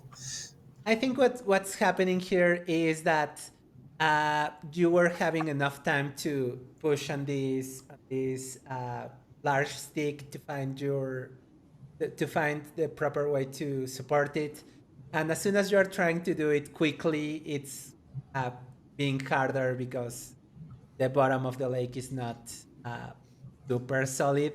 But yeah, your thaumaturgy for sure is keeping it entertained, at least for another, what I will call another round. So if you want to make another attempt at moving yourselves in another way or doing something differently, go ahead. There's just one set of oars here, or poles. One pole. No, I think there will be 2 poles for sure. Yeah, I'll grab and assist him. I think he's Her. his arm length. With her arm length. She's clearly the primary punter here, but I will do my best to assist. Yeah, okay. Give me a strength check as well, please. And I am. This is all about bonds of friendship here. Yeah.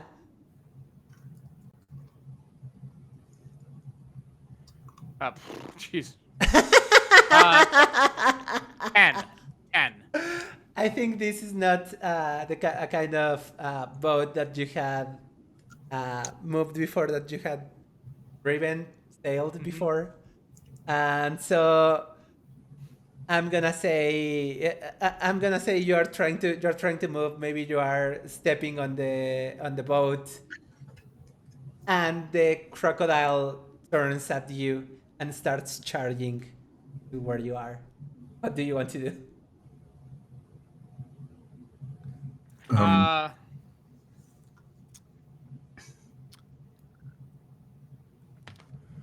Fine. Keep Keep pushing, Letha. I stand and turn and face the crocodile, and yell, "Halt!"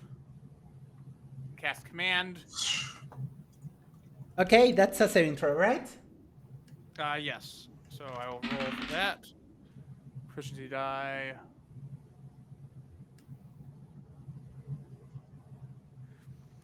So that is a 3 plus 12, 15. Give me a second. Yeah, he doesn't pass it. He It's a passes it? 13. No, he doesn't. Okay. So yeah, I think just about as you see its mouth starts opening, he stops right in the middle of the water as you Lita finally get the boat moving. And I'm guessing you are heading to the gardens. Yes. Yes. Give me a second. I thought.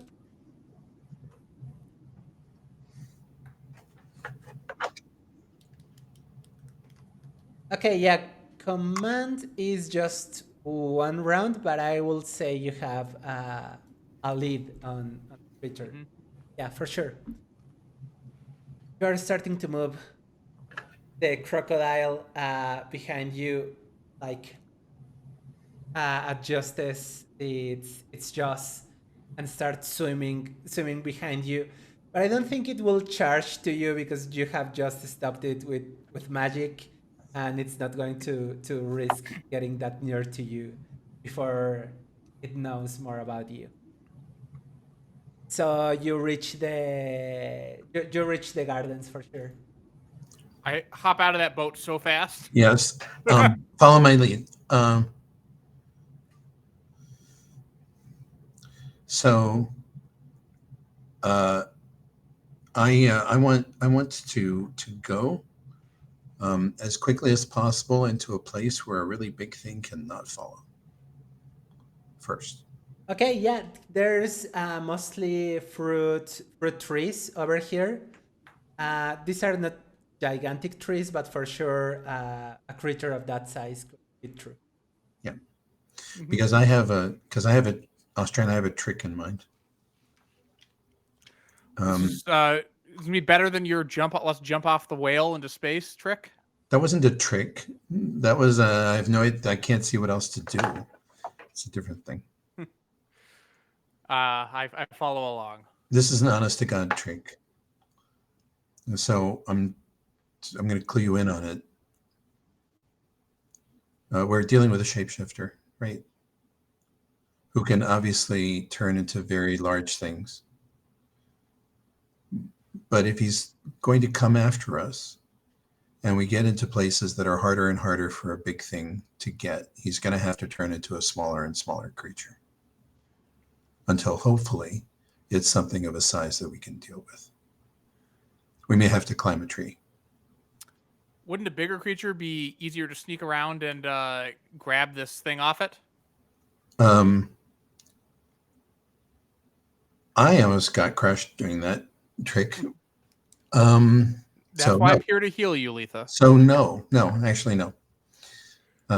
You wanted. We probably should have taken a short rest in the city, but. Why? What were you doing in midair? I was taking a nap. But wasn't taking a nap.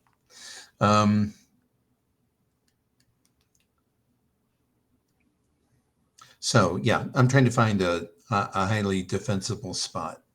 Sure. Where it's going to have to turn into something relatively small to get at us. Yeah. These are mostly orchards. As I was telling you, there's several that are fruit trees. You see some animal pens, most of them empty. Some small birds. So yeah, I think you can find definitely a place where the giant crocodile couldn't get through. Definitely, since this is overgrown, probably some resembles what Lita is. Well, that I can, if it's a wolf, even a big one, we have a shot at that. Whereas, if it's a crocodile or a dragon or a rock or something like that, forget it. Okay, so I'm guessing you are moving deeper into the orchards. Yeah. Okay. Yeah. Yeah. And and Frank, at this point, if it's all right, I'm going to leave a trail Sure. because I want it to come. I would guess that one can voluntarily choose to leave a trail of Pass Without a Trace, or would I have to drop the spell? Would the spell like frustrate his efforts to leave a trail? I'm thinking about it, and I think since this is an animal. Oh, actually, I have an idea. Perfume. No, I have an idea. I have a bottle of perfume. Yeah. I'm going to drip drops of perfume behind us. The Pass Without Trace doesn't cover scent. If we can't follow perfume, with an animal nose, then it obviously got, I don't know, mud stuffed up its muzzle or something. Just to be a bit expedite since we are reaching the time. Since this is Shali's perfume, and she told you that he doesn't attack her, I think he wouldn't come near you if you use the perfume. Oh, that's true. Yeah. But So, never mind. if you drop the spell, this, as I was saying, this is an animal. You smell of a person, so I think it will be able to track you. Can I just drop him from the spell, or can he break the spell on him while still leaving me sneaky? I'm not sure, to be honest. I'm gonna say you have to drop it.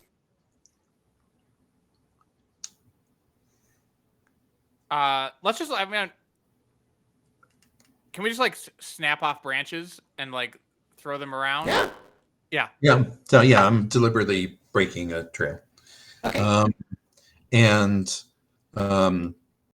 trying to find a place that's got overhead cover and that a big creature cannot approach. Okay. Yeah. Get out. Get ready. Do you want to grab while I keep it busy? Give me the perfume. Yeah, here, have the perfume. And why don't you climb that tree? And what we were told that he would not attack someone with her scent. Was that what we were told? Okay. Yes. Then I'm not going to climb the tree. I'm going to get out of the way and I'm going to perfume myself up a little bit. Yep. So that if I sneak in and try to grab stuff, I will hopefully not get savaged. Yes. Pick your moment. Hopefully he will hesitate for just long enough. And you are climbing a tree, right? I am not. Okay. I'm getting behind. I'm getting out of the way behind him. Okay. Behind her. Sorry. All right. You see, you're making all these preparations. You are between the trees, and then Litha, you feel kind of a tingle on your right ear, and then you feel the cold. And give me, please. No, sorry, this is not a. Give me a second. Oh yeah. Give me 1 second. Okay. And then what do you see, Ostran, as you are probably stepping back and you are separating. Yep. You are expecting Lita to come from the water. You see, Ostran, a snake, basically climbing down off the tree nearest to where Lita is, and basically grapples her. And this is, give me 1 second. This is 12 points of damage, Lita. Okay. Is that from a bite or a conscription? From a constriction. Yeah, it Do we- grapples on Lita. And you see, if I were Lita, you see the face of the snake in front of her. And Lita, from the snake's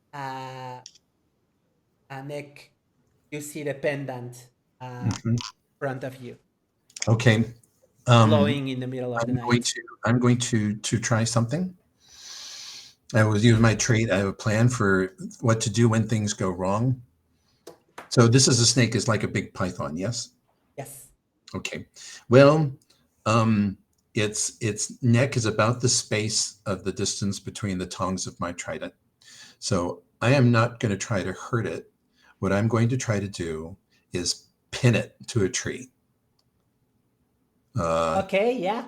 By slamming the trident home so that prong hits, spikes into the tree on either side of its body. Okay. It's squeezing me, but if I can hold its neck still, then Ostran can get that necklace off. Okay, yeah. Give me I'm gonna say you pin it. It's distracted, trying to constrict you. He's restraining its own movements. I'm gonna say you are able to pin it. But give me a dexterity check, please, to see if you are able to go for the pen. Me? No, Lita, yours, and you were going for it. I can if I can grab it, I'll try. Otherwise, Ostran's going to do it. Yeah. I think you. Okay, let me do that.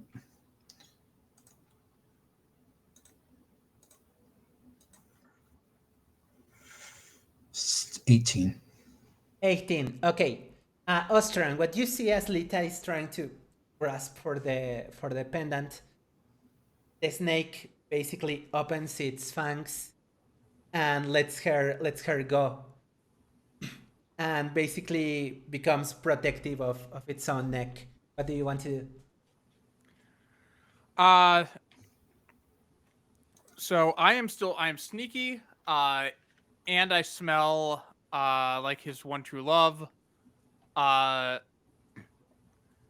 So I'm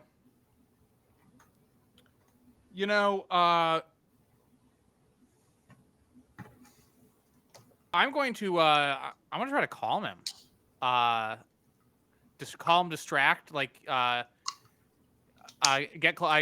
spritz a little bit more perfume on me to make it extra strong, and go up and start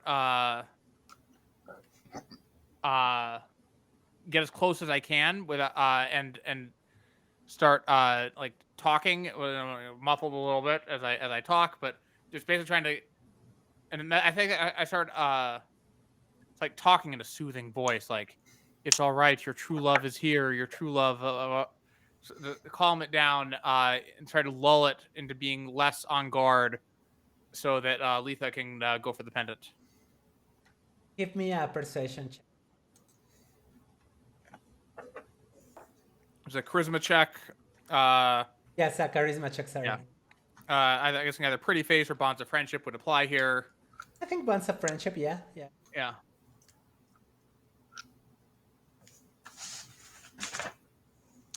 So that is a 14. 14.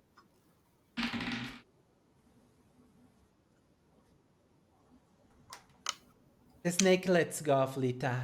It's hearing you. Turns towards you. You see its nostrils expand as it smells you. And then before you is a man dressed in white from head to toe. Has a large obsidian axe in his hand. Looks in your direction, and you just know he's looking up, trying to find the eyes of Shali her statuesque. You come up to her hip bone. And he doesn't seize her. And he just says, you are not my beloved. And he runs in your direction, but passes you. And Am I able to leaves. try to grab the pendant as he goes past? Yeah, I think you Trying can. to get it off him, yeah. Yeah, I think you would be able. Yeah, it's your turn. Has attacked first.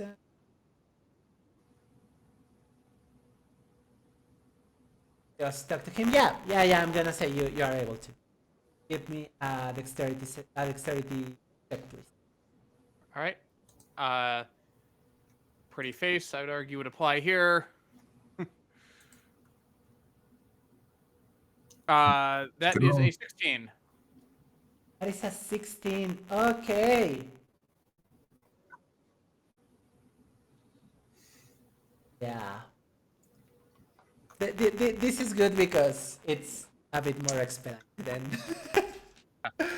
Okay. He's taller than you for sure.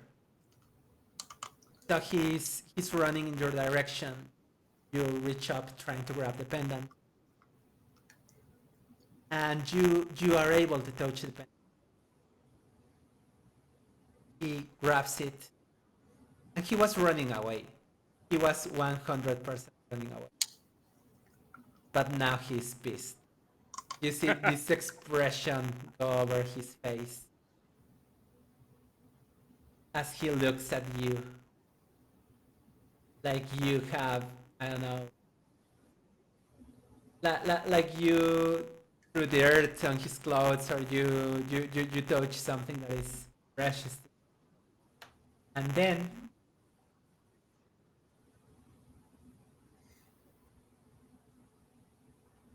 turn.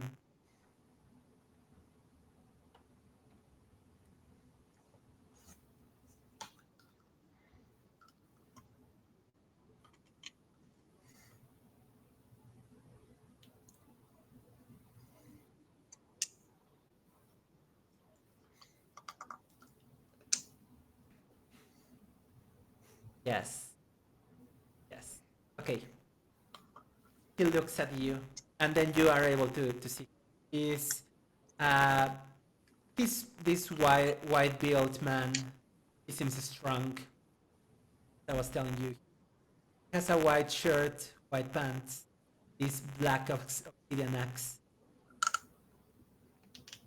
which you see him go after you with his axe, but he doesn't touch you. You see the axe just in front of your face. And then please give me a Constitution saving throw. All right. So I am not proficient in that. So just D20 plus 1. 16. Good roll, though. 16, give me. Okay.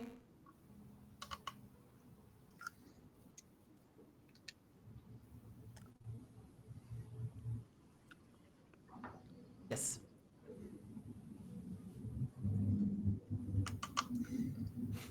Okay. As you see the axe in front of you,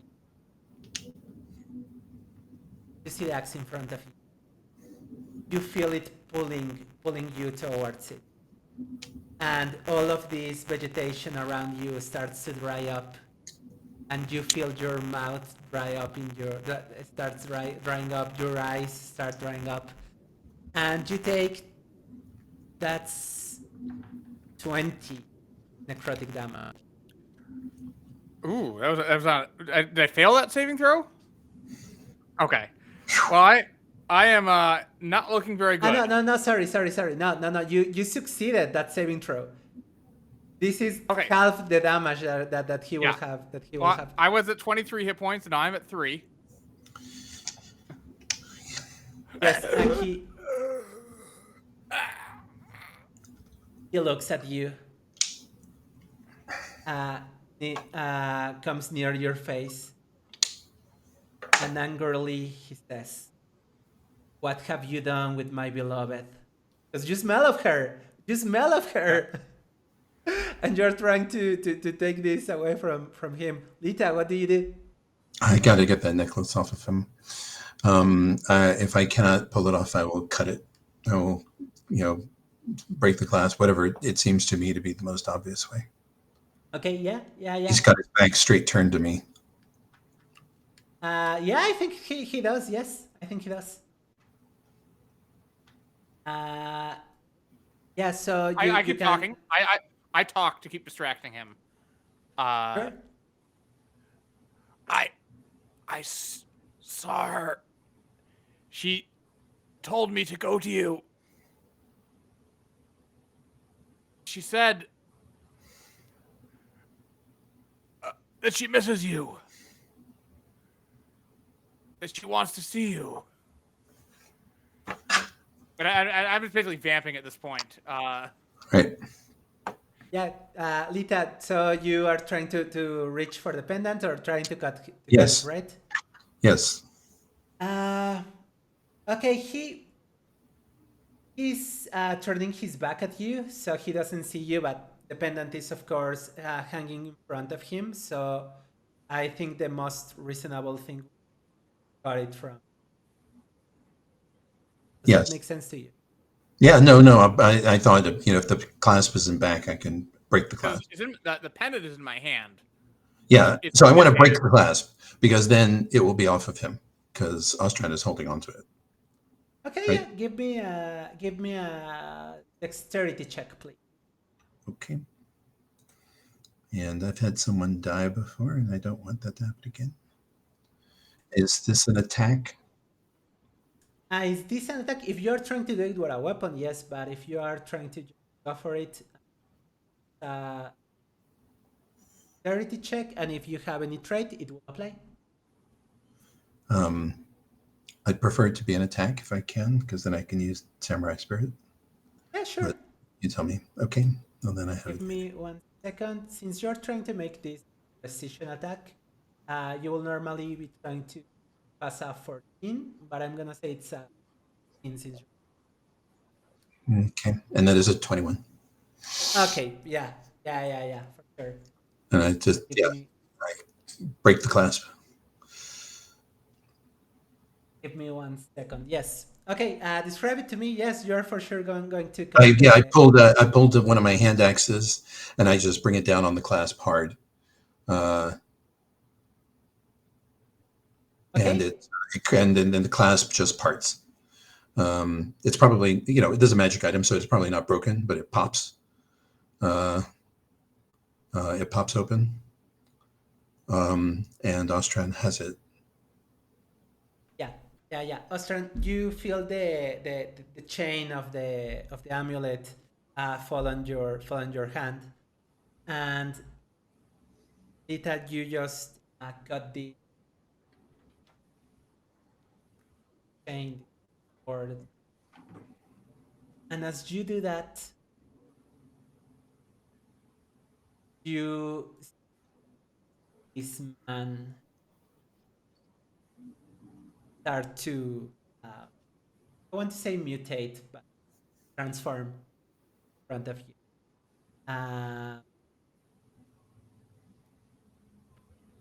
And I think it's your turn, Astran.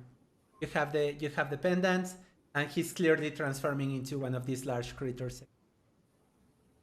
Am I able to extract myself? He wasn't holding you, so I think you do. Yes. Yeah. I've run with the pendant. I want to get away from him. I'm almost dead. I run and hide. I think you can't. You are opening yourself to an attack of opportunity. That's okay for you. I would disengage. Can I use my second attack to hit him or tackle him or knock him down or something? Oh yes. If you still want to use your second attack, yes. Yes, I let's do. iron it out. What do you want to do? Just knock him down. Yeah, give me a strength check.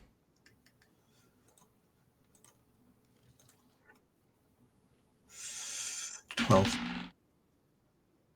12. Give a second. Actually, That's I could. just enough. Just Okay. enough. One less, and you went.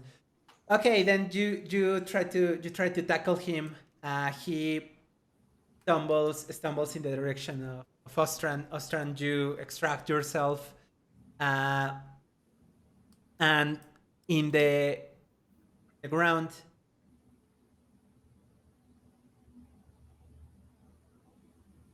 Okay, since he's prone, I'm gonna.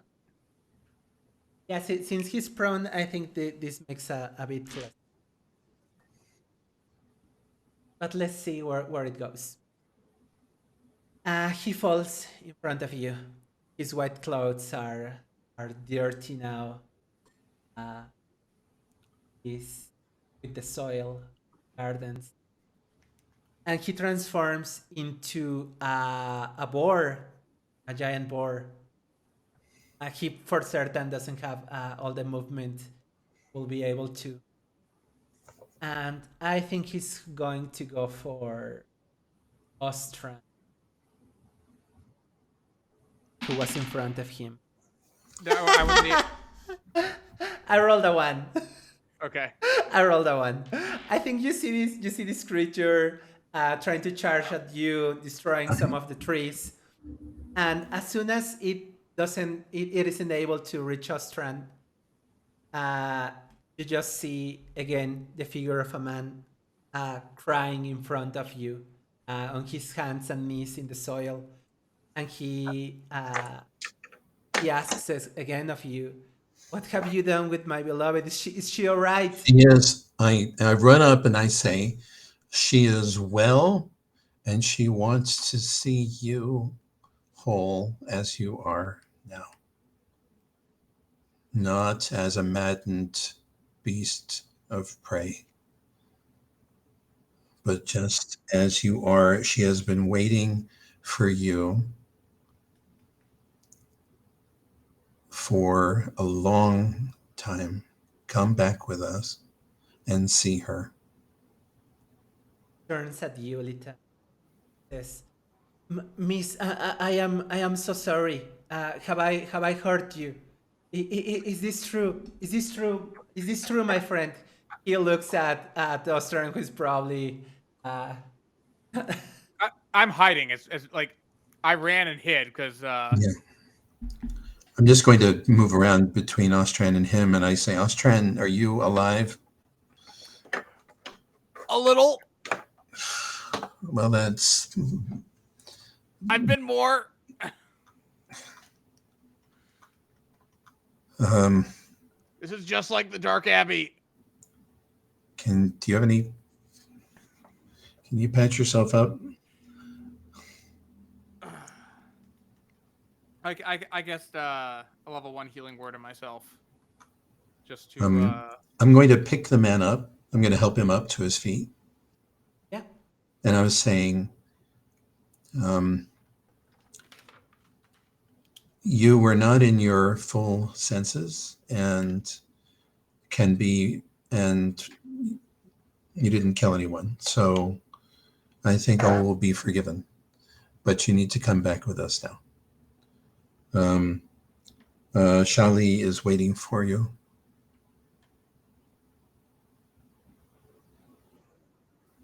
He stands up. He's trying to look for Ostran. His friend, are you all right? I am so sorry, friend. I come staggering out a little bit. I sort of like stash the pendant like in a pouch so that it's not like immediately waving in his face. I'm gently holding on to him just in case he makes a sudden move. It's like he's going to have to tear himself out of my grasp.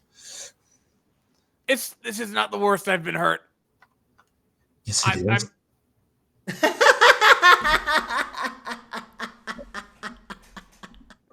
Are you kidding me? Okay, wait. Maybe the time I had to drag you over the mountains, that was worse. Maybe.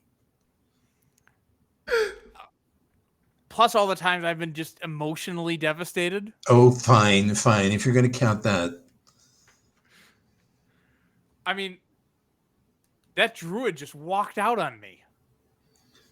Never trust a druid, all right? I told you that. Look, I've learned that lesson now. I mean, the druids are only ever interested in one thing, and it's not you. I mean, it might be you for like, a week, but then once the solstice comes around, and all they care about is things to grow. That's right. It's like they're always with you. They're always, they love you completely until the next equinox, and then, you're screwed. Come on, Michin, is that right? Yes, Michin. Yeah. It's been a long while since I heard that name aloud. Well, I expect you'll be hearing it a lot more soon, and from someone who cares. But right now we need to go back to the city. As you are walking towards your boat, the water starts to shimmer, and the fruit trees around you start growing fruit, basically. Whoa.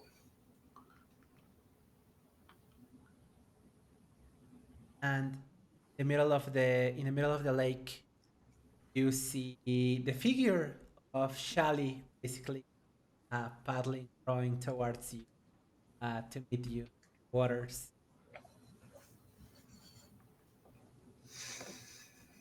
And as you step on the boat,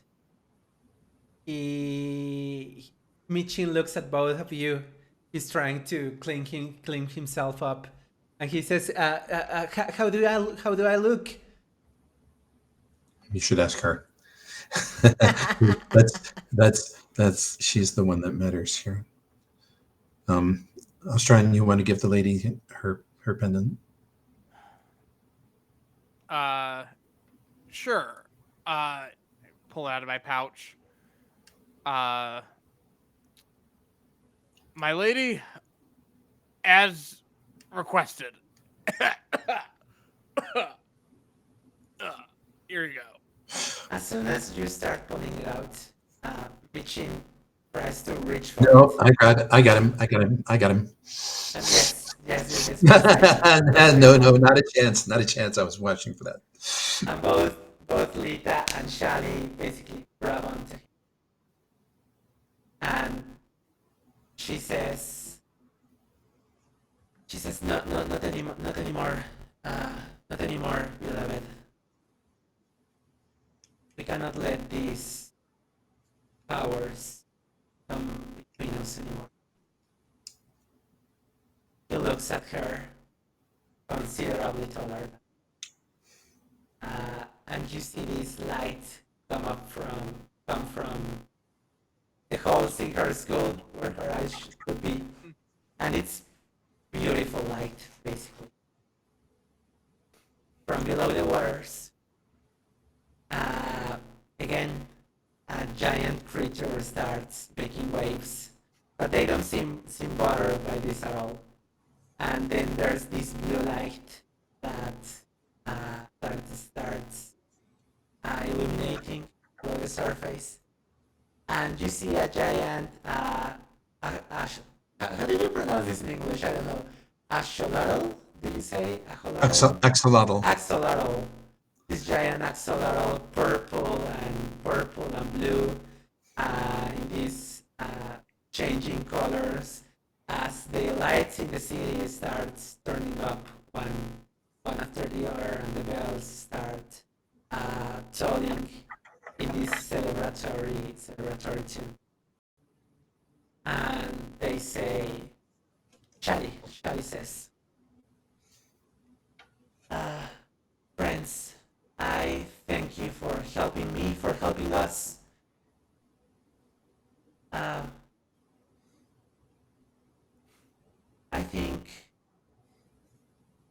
now life can come to normal, maybe. And her dress starts filling up with all these different colors. And she says, may I introduce you may I say thanks in the name of Michin and myself? Please take this. Please take this creature, or ride this creature back to whence you came.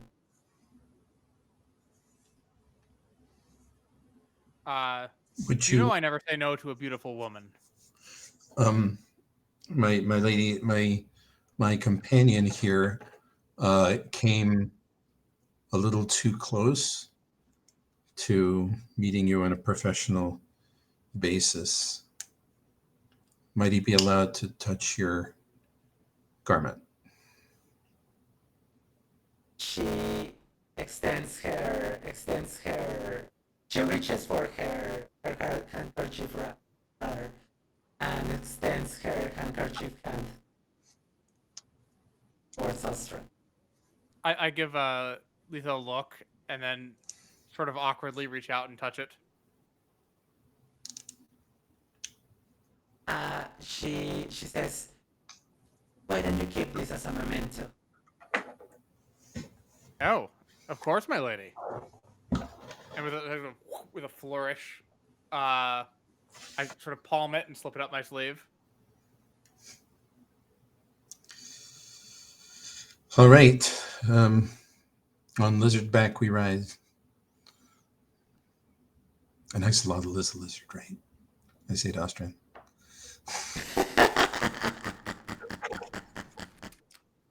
You're the one who slept with a druid. Well, there wasn't much sleeping going on. No.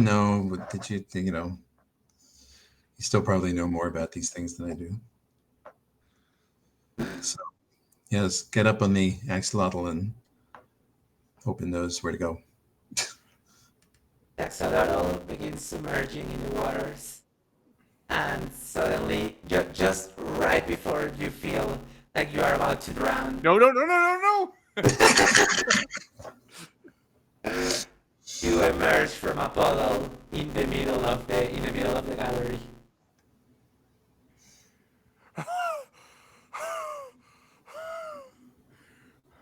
You've got to stop doing that. You have the worst ways of getting around. Wasn't my choice. Why are you blaming me? You got a hanky from death. I toss the pendant up toward the statue.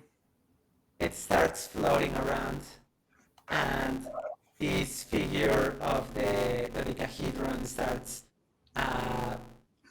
rather complete at this point. Do we need to give it the ring too, or Oh yeah, you get the ring, yeah. we need to give it the ring, the statue the ring? Yes. Okay. You try to throw the ring into it, and the light of the ring immediately changes from this bright red to a softer silvery light, and takes its place in the center of this apparatus.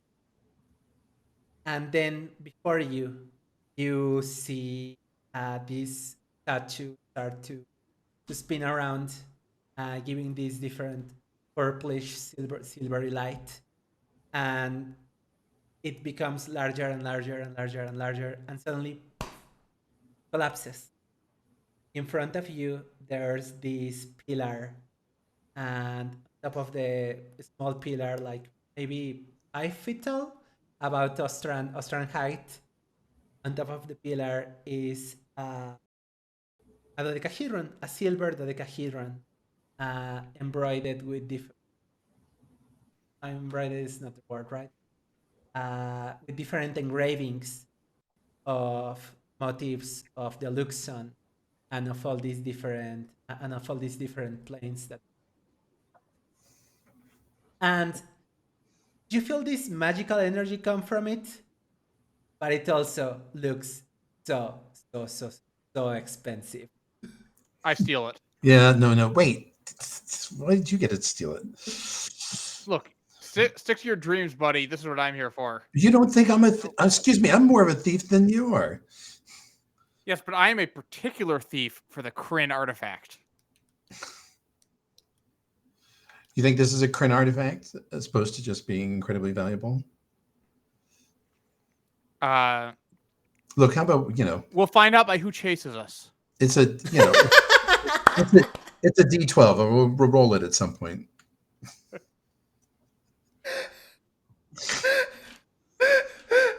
Fine. If the Kryns do not chase us, then it's mine.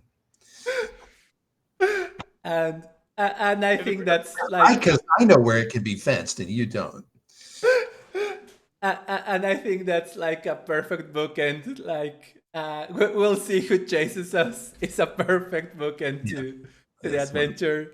So I thank you for playing this with me. I'm going to stop the recording, but I would like to do a quick starts and wishes up.